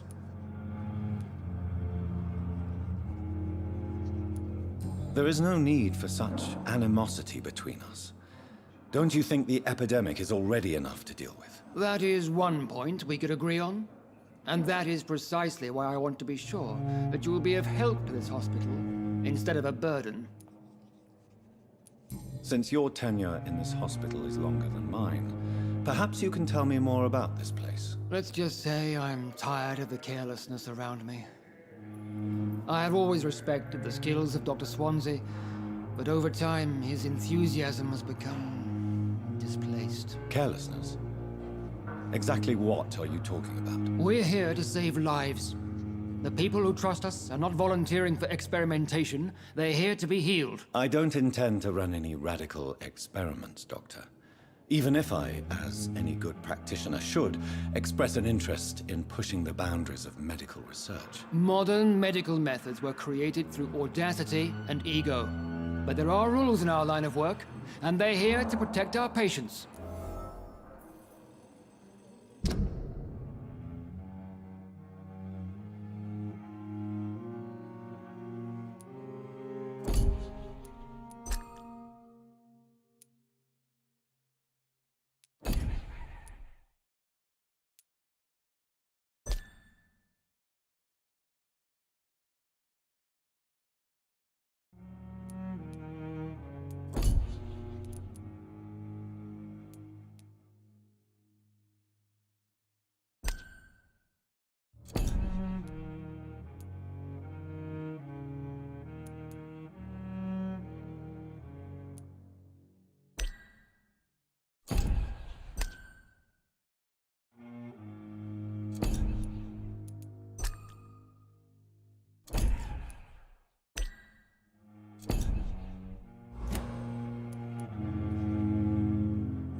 I don't know what you've heard about me, but I have already proved my value as a practitioner. I don't question your skills, Dr. Reed, but your motive. Is it money, fame, or are you truly dedicated? And what exactly is that supposed to mean? I served in the war just like you. But unlike you, I did not use the wounded to play the modern sorcerer. Be careful what you insinuate, Dr. Ackroyd. I only want you to admit you used those men to improve your theories.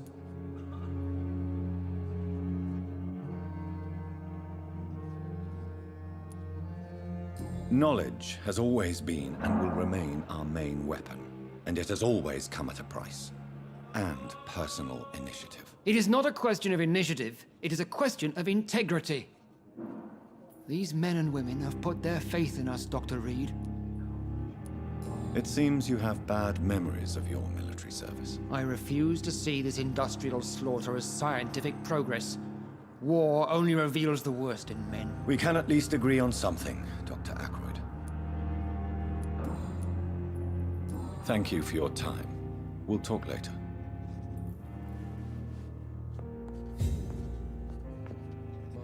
What can I do for you, Doctor?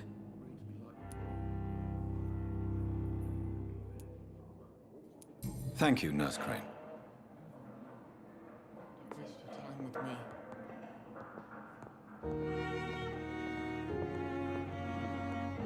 I will not let you down, my boy. Good evening, sir. I'm Dr. Reed. May I help you? I don't know if a third opinion is needed. Your colleagues are already arguing about my condition. I see. Would you mind telling me more about your situation? I'm Harvey Fiddick. All I want is to get me bloody arm fixed properly. Are you satisfied with your treatment here? Well, it's clear that I've chosen a bad time to be injured. Forgive my bluntness, but you seem overwhelmed by cases of the flu. I won't lie to you about it. I'm afraid we are. Are you sure you don't want to operate yourself, Dr. Reed? I have the feeling you're very capable, and your colleagues seem to think so too. In other circumstances, you would be right. But for now, I don't think I can take on the responsibility. My apologies.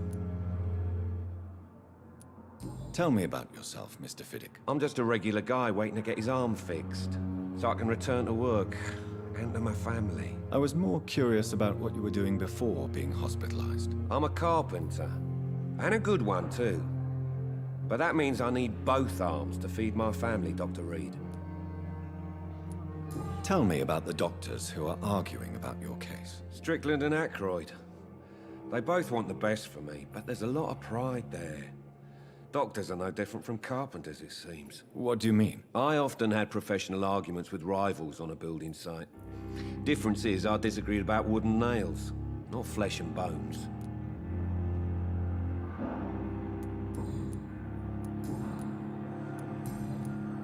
Goodbye for now, Mr. Fiddick.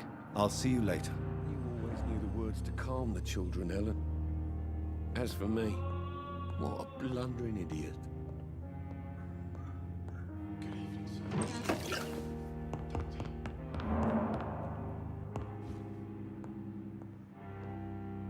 Good evening.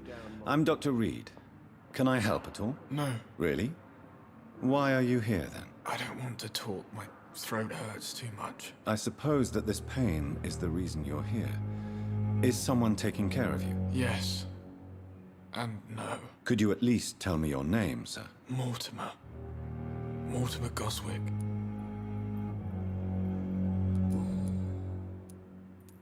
How painful is your throat, Mr. Goswick? So painful I'd rather not talk at all, Doctor.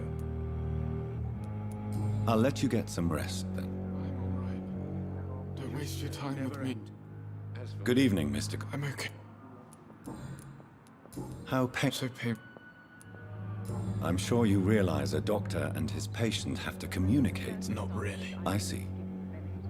Then maybe it's not just your throat that hurts, Mr. Goswick. Perhaps your sore throat is just the consequence of something more hurtful. Yes, maybe. But I don't want to talk or even write about it now. Tell me about I don't want to talk. I have to go now. Good evening, sir. Doctor. Good evening, madam. Can I help you? It's my son who needs you, sir. I'm Dr. Jonathan Reed. How can I help your son? I'm Beatrice Goswick, mother of Mortimer Goswick. Could you check on him, please, Dr. Reed? I've heard much of your talents as a physician.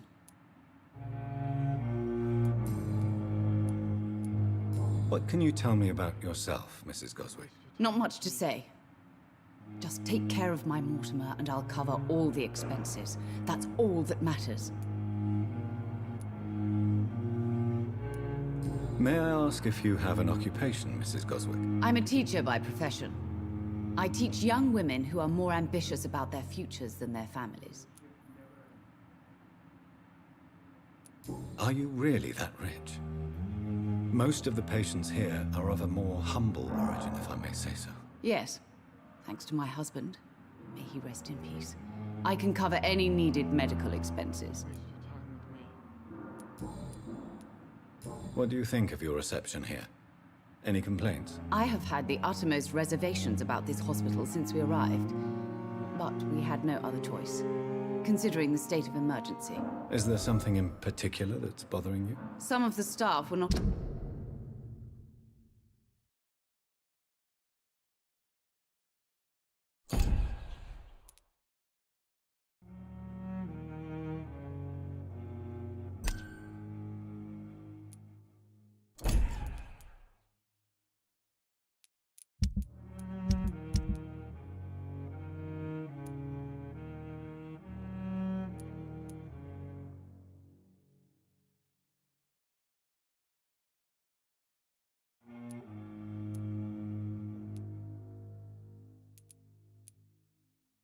especially welcoming.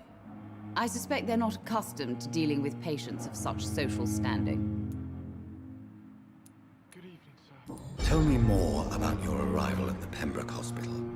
What gave you such a bad first impression? The ambulance driver was quite rude, for a start. And that nurse, Miss Hawkins, seems to have quite a dubious attitude. What do you mean? She managed to secure a bed for my son despite the epidemic. It was a relief, but it wasn't cheap.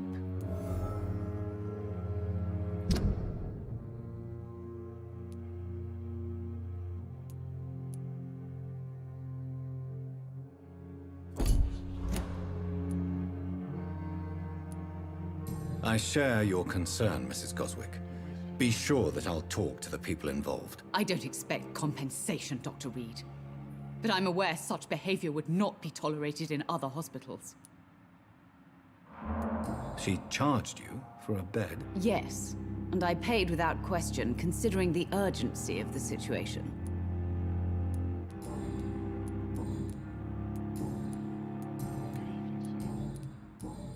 Goodbye, Mrs. Goswick. Good evening, Mr. Goswick. How are you? I'm okay.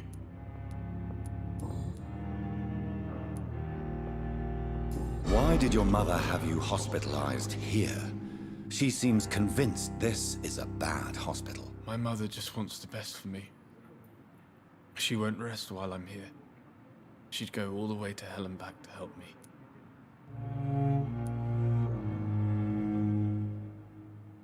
Pembroke Hospital may look unorthodox, but rest assured you're in good hands here. It's not me you have to convince, Dr. Reed. It's my mother. Is your mother bothering you? As your doctor, I can ask her to leave you alone if you would prefer. That's tempting, Doctor.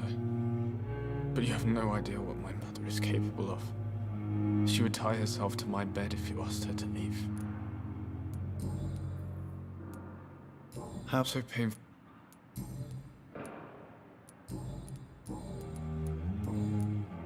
I have to go now, sir. But don't hesitate to contact me if you need any help. I'm all right. Don't waste your time with me. Good evening, Doctor.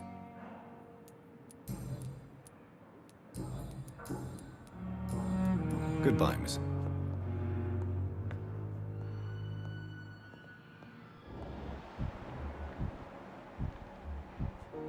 Good evening, sir.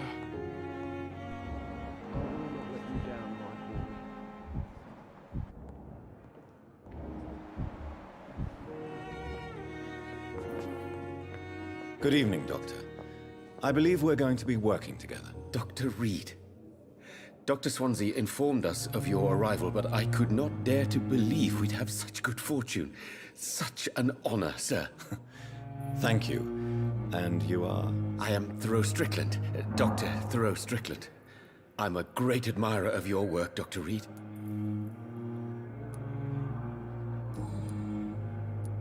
Please, could you tell me something about yourself? I'm a great admirer of your work concerning blood transfusion, Dr. Reed. I run my own experiments. I based my technique on my mentor's research. He helped me perfect my method. What is yours? I'd rather not talk about it.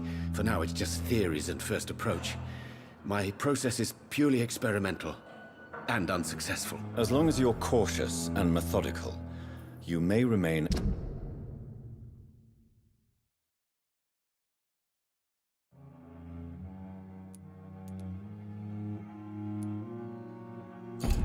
empty-handed, but you won't fail. You're not the first one to warn me, but I am convinced knowledge is the main weapon against the ravages of this epidemic. What made you choose to be a doctor? I'm not ashamed to admit you and your work have inspired me. I am honored to have the opportunity to work by your side.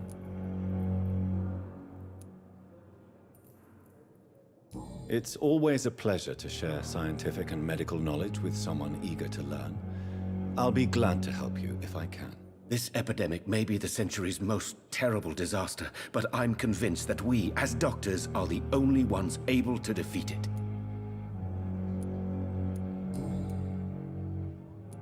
What can you tell me about the Pembroke? Well, it has always been an honor to work with Dr. Swansea.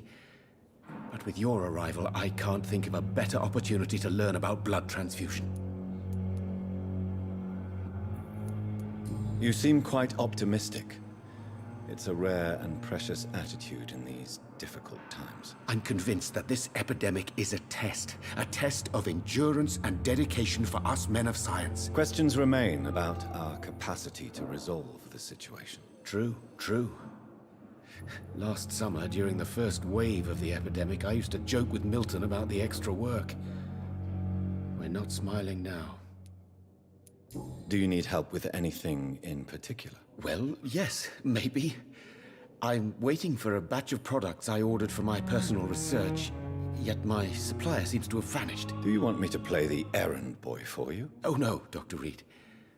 But if you went personally to his shop, what with your reputation and all, he wouldn't dare to refuse the products I need. I see. Well, give me the address, for I may pass by if I have time.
What do you think of Dr. Ackroyd's aversion to modern medical methods? It's a shame he's so narrow-minded.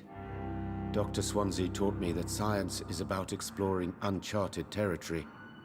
I'm convinced that's true. With the influenza and all that's going on, you should put your differences aside, don't you think? Why is it so difficult to work together?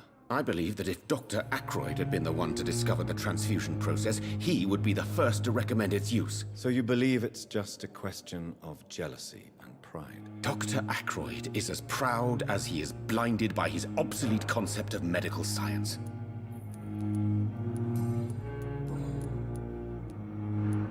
Tell me more about your willingness to experiment with new medical techniques. Harvey Fiddick is a patient suffering from a severe injury that could cripple him if not treated correctly. I'm convinced your blood transfusion technique could help him. What is it you really want? To save him, or to prove your point? Fair question. I want nothing but to save my patient, Dr. Reed. Especially since I know Mr. Fiddick's story.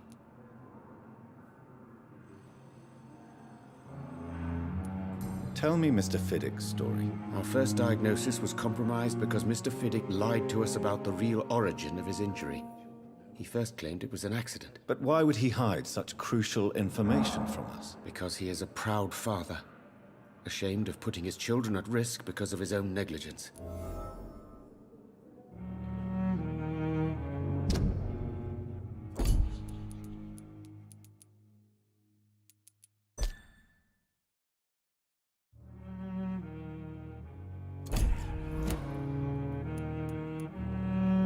This personal involvement could also appear to be a lack of impartiality.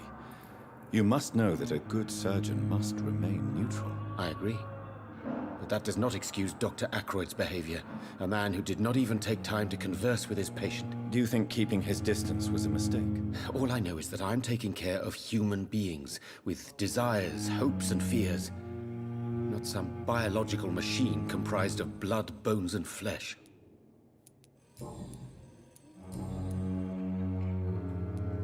Goodbye, Dr. Strickland.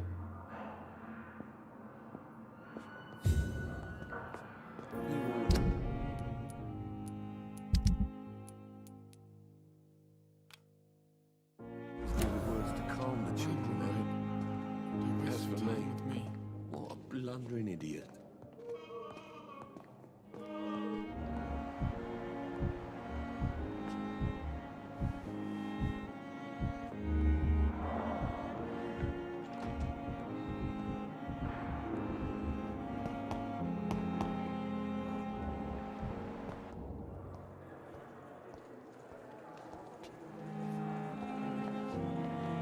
Good evening, miss. I'm Dr. Reed, the new surgeon at the Pembroke Hospital. And who are you? Your name has no meaning to me, mortal. You're nothing but dust blown by the winds of eternity. I beg your pardon? What are you begging for, mortal? My clemency? Well, tonight maybe I'm inclined to mercy.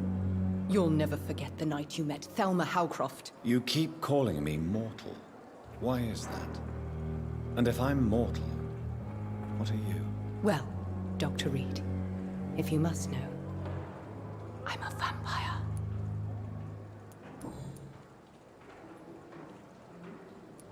And why do you believe you're a vampire? I don't need to believe anything. It is what I am. It is what I feel within this hollow shell of flesh. Please, describe to me how you feel. What is it like to be a vampire? I can hear my body crumble from the inside as my flesh cracks and fades. I sense the last pulse of postulant blood within my drying veins. I need new blood. I see.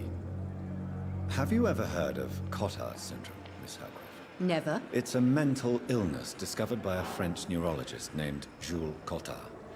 The affected patients are delusional.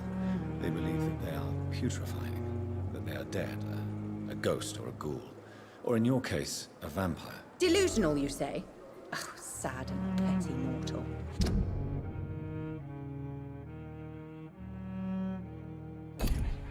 You can't even begin to understand the concept of immortality.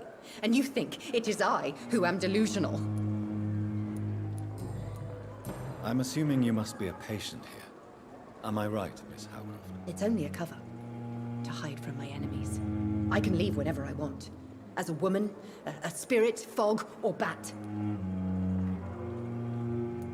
Who are these enemies you mentioned? Can you describe them? I cannot say for sure. But I sense their eyes on me from nearby.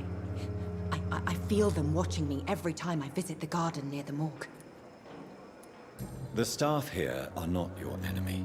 They're here to help you, to care for you. I'm not speaking of the doctors in white. I'm speaking of the men and women who hunt me. For I am a vampire. I see. Don't worry. These people will not find you here. I'll personally make sure they leave you alone. Thank you, mortal. But do not interfere with them, for you are no match for those that hunt me.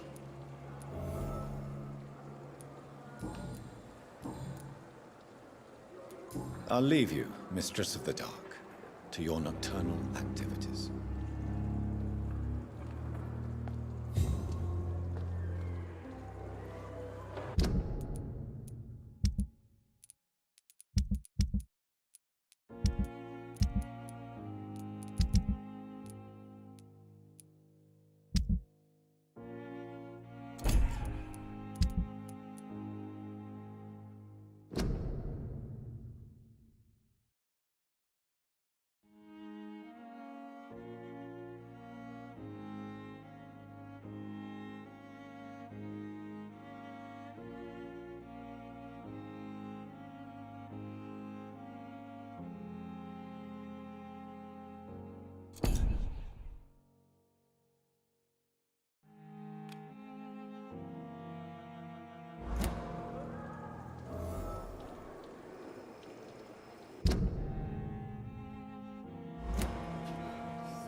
Good evening, nurse. Good evening, Doctor.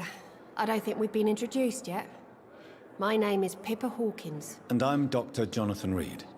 Dr. Swansea has recently offered me a position in this hospital. Well, it's a euphemism that your help will be appreciated, Doctor.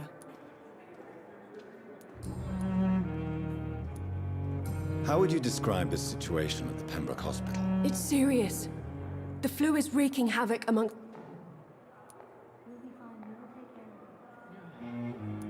Nurse Hawkins, the Spanish flu won't last forever. Even the Black Plague. I wish I could believe you. But what if this epidemic was worse? You must get a hold of yourself, nurse. Sorry, I'm exhausted. No one has any idea when this epidemic... How long have you been a nurse? Well, long enough to see that the epidemic is winning.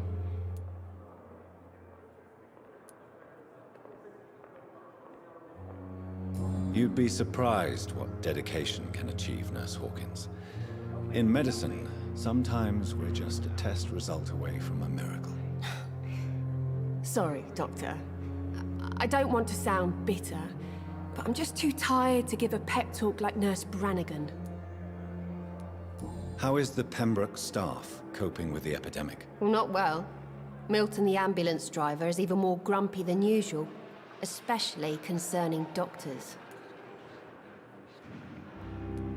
Why is Milton grumpy on a daily basis?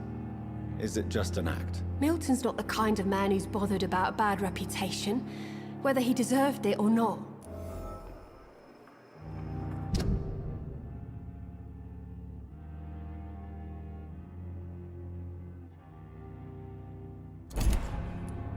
Why does Milton dislike doctors? I don't know. Just ask him. But be warned, Milton is not the chatty type. Pepper, I know you're very close to Milton Hooks. Yes? Milton Hooks is my man. If you want to report me for that, just feel free, Doctor. I have no intention of reporting you, Nurse Hawkins. But are you aware of the risks? The rules say I won't be allowed to work as a nurse anymore. But here at the Pembroke, we break rules all the time. Is he worth the risk? Hey, I'm no perfect woman, and Milton is not the finest bloke. But we do our best to get by. That's all any of us can hope for nowadays. Milton cheats patients out of their money at this hospital, Pippa. Are you his accomplice? Yes, I am. Is this your definition of being useful? By abusing the sick and poor? No. It is my definition of getting out of this useless life once and for all. Whose idea was it? What difference does it make? We did it together, and I'm guilty. Answer my question. It was my idea first, even though Milton would say it was his, to protect me. Why do you do it? Why not? Most of the sick who paid for a bed are already dead, or will be soon. Don't you see the futility of all this? In your position, I would suggest a more elaborate defense. Cynicism will not save you. This isn't cynicism, it's realism. You still need me, Dr. Reed, and you know it. Goodbye, Nurse Hawkins. The daily routine.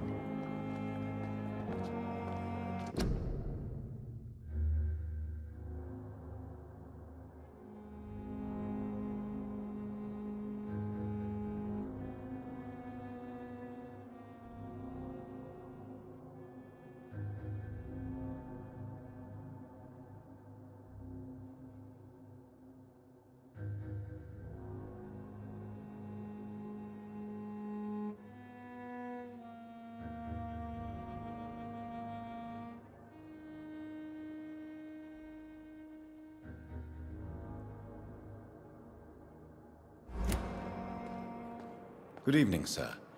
Can I help you? Unless you're here to fix my face. No. I don't think you can help me. I'm Dr. Reed. I've recently taken the position of head surgeon here. War injuries, am I right? You guessed right, Doctor. German shell took my pretty little mug right off.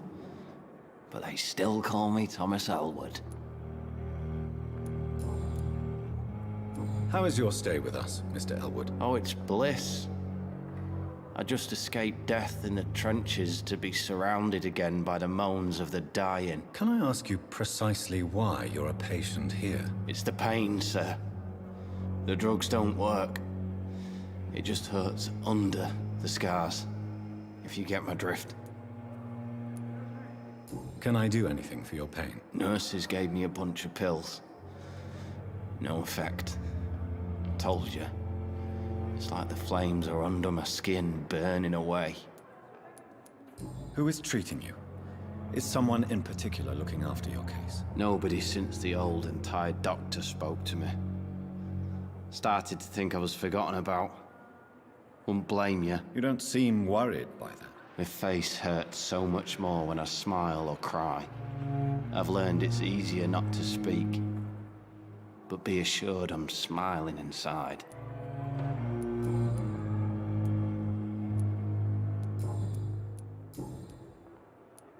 Where were you stationed, sir? Did you serve for long? I really don't want to talk about all this shit. No offense. I was pushing too much. I served in France myself. I just wanted to know what happened to you. You were an officer, weren't you? Then I doubt we fought the same war, sir. No offense. How close are you to Miss Hallcroft? Are you aware that she thinks she is a vampire? To wait for her next nibble is the best reason to stay here. Every time she approaches my bed, she treats me like something tasty. A normal person. Aren't you afraid? She may hurt you if the game goes too far. She's quite harmless, I can assure you. Her head's broken inside is all. While I'm busted on the outside. But she's still beautiful. Living proof that there's hope for me.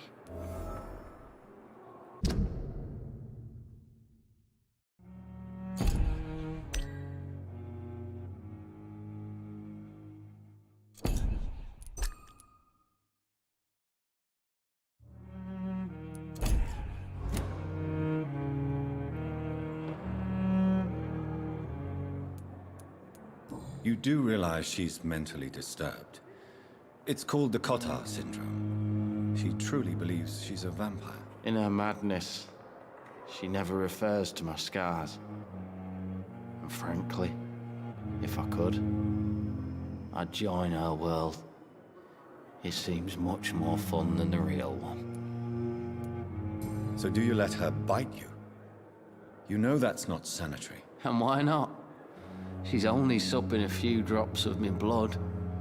And the pain, it's real for once. She could decide to bite less willing patients. Then it's another good reason for me to stay here, Doctor.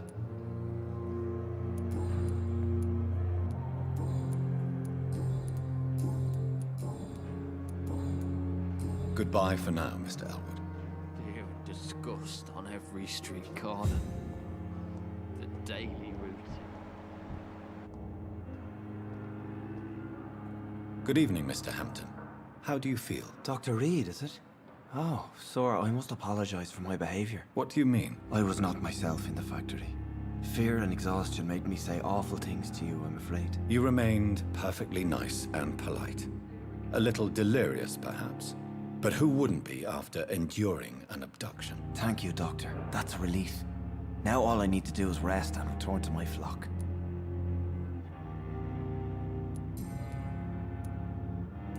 How did you end up in William Bishop's den? I had received alarming news about his recent behavior. I went to his place and he refused to let me go. Why did he abduct you? William was an alcoholic. His addiction suddenly changed to blood. I don't know why. Just like a patient I met here. This Miss Hallcroft. You dared to enter this awful place alone. You're a hero, Mr. Hampton. Or a fool. I'm just a man trying to help his friends, Dr. Reed. William Bishop was a conflicted soul, searching for light. Do you know Tom Watts, the bartender from the Turtle? I met him before I found you in the canning factory. Tom? Yes, of course. Always the helping hand, good old Tom. Without men like him, corruption and despair would have wiped out the East End long ago. People are still in despair. How could it be otherwise? The authorities have left us all to rot in this contagious nightmare. No drugs, no advice, nothing. It's a damn shame. Who should I avoid in this part of town, then? Any particularly evil figures? Not really. Most men and women are just doing their best. And it's not my habit to speak ill of people I know, Doctor. What is the general situation in the East End docks? The situation has always been tough, with a lot of tensions between the gangs and the dockers' trade union. The wet boot boys are very nervous since they lost their leader. Has the gang been threatening you? Ah, no. I've had this nickname for so long, you know, the sad saint of the East End. No one dares to bug a saint, not even criminals. Who leads the gang now? Since Clay Cox went missing, it's his wife Edwina who runs the show, with the assistance of her minion, Booth Digby.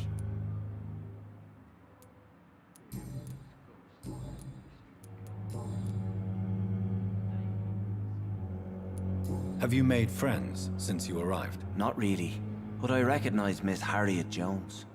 I knew her when she lived by the docks. That poor woman had such a miserable life. You never came to see her here at Pembroke? Receiving visits when sick can be an important part of the healing process, you know. We're not just bodies. You're preaching to the converted now, Doctor. To be truly honest, I thought she was dead. She left the docks many months ago. What do you do for a living, Mr. Hampton? I can't help but notice the cross around your neck. I manage a night asylum for the poor and homeless of the docks. And I try to guide the lost and hesitant on the right path to our Lord. Are you a priest, Mr. Hampton? A deacon, maybe? Not at all, Doctor. I'm just a man of faith willing to preach the good word. Why didn't you use your cross against William Bishop? To repel him somehow? That's a very strange question, Doctor. A cross is no magical token, if that's what you were trying to say. Not mine, anyway. How do you feel, Mr. Hampton? Medically speaking, I mean. I feel exhausted. Beyond exhaustion, actually. William drank so much of my blood in his madness. I feel empty. You're in good hands here. Dr. Swansea is well versed in blood transfusion, and I'm sure he'll take the best care of you. Thank you, sir. I believe all I need is rest. And then I can go back to the people who need me. Goodbye, Mr. Hampton. We'll talk again later.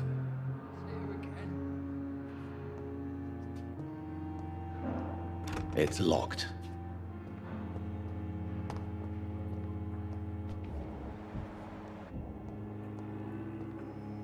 Good evening, Miss Howcroft. I need blood, Doctor. Who are you really, Miss Howcroft? Is that not enough for you, puny mortal? I'm curious to know who you were before becoming a vampire. No, it was such a long time ago, I don't remember. Centuries of unholy life can have strange effects. Tell me, Thelma, why do you feel so attached to Mr. Elwood? Why him? I'm not sure, Doctor. I think we have a bond of some sort. We've both suffered so much. He's the only mortal I find interesting. Would you say you and Mr. Elwood are romantically involved? No. No, Thomas is a delicate soul. Even though he disguises it. Do you plan to make him a vampire too? Of course not. How could I inflict my curse on anybody else? I'm not that cruel, Doctor. No. No, Thomas is a delicate soul. Even though he disguises it. But I am not the woman he needs. No, for I am a vampire, Doctor.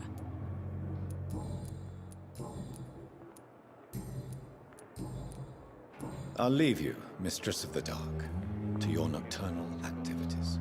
Lost its effect on me, but the suffering continues.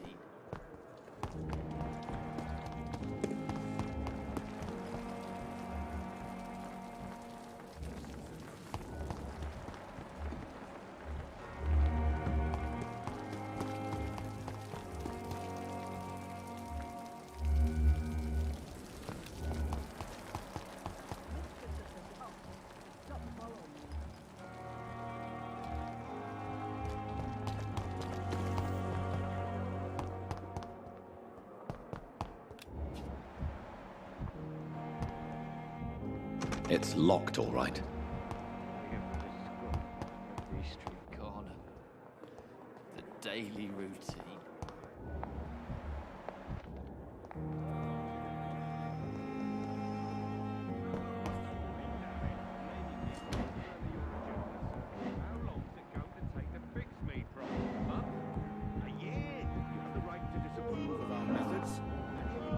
It's locked.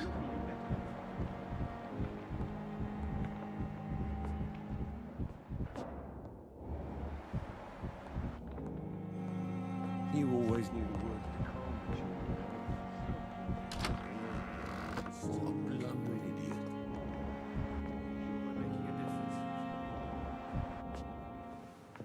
Good evening, Doctor. How is my son doing?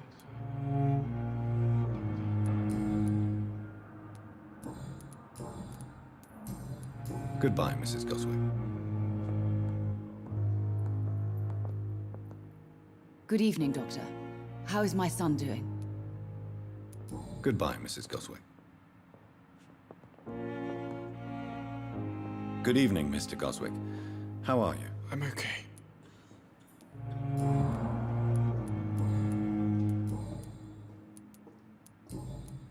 I have to go now, sir. Good evening.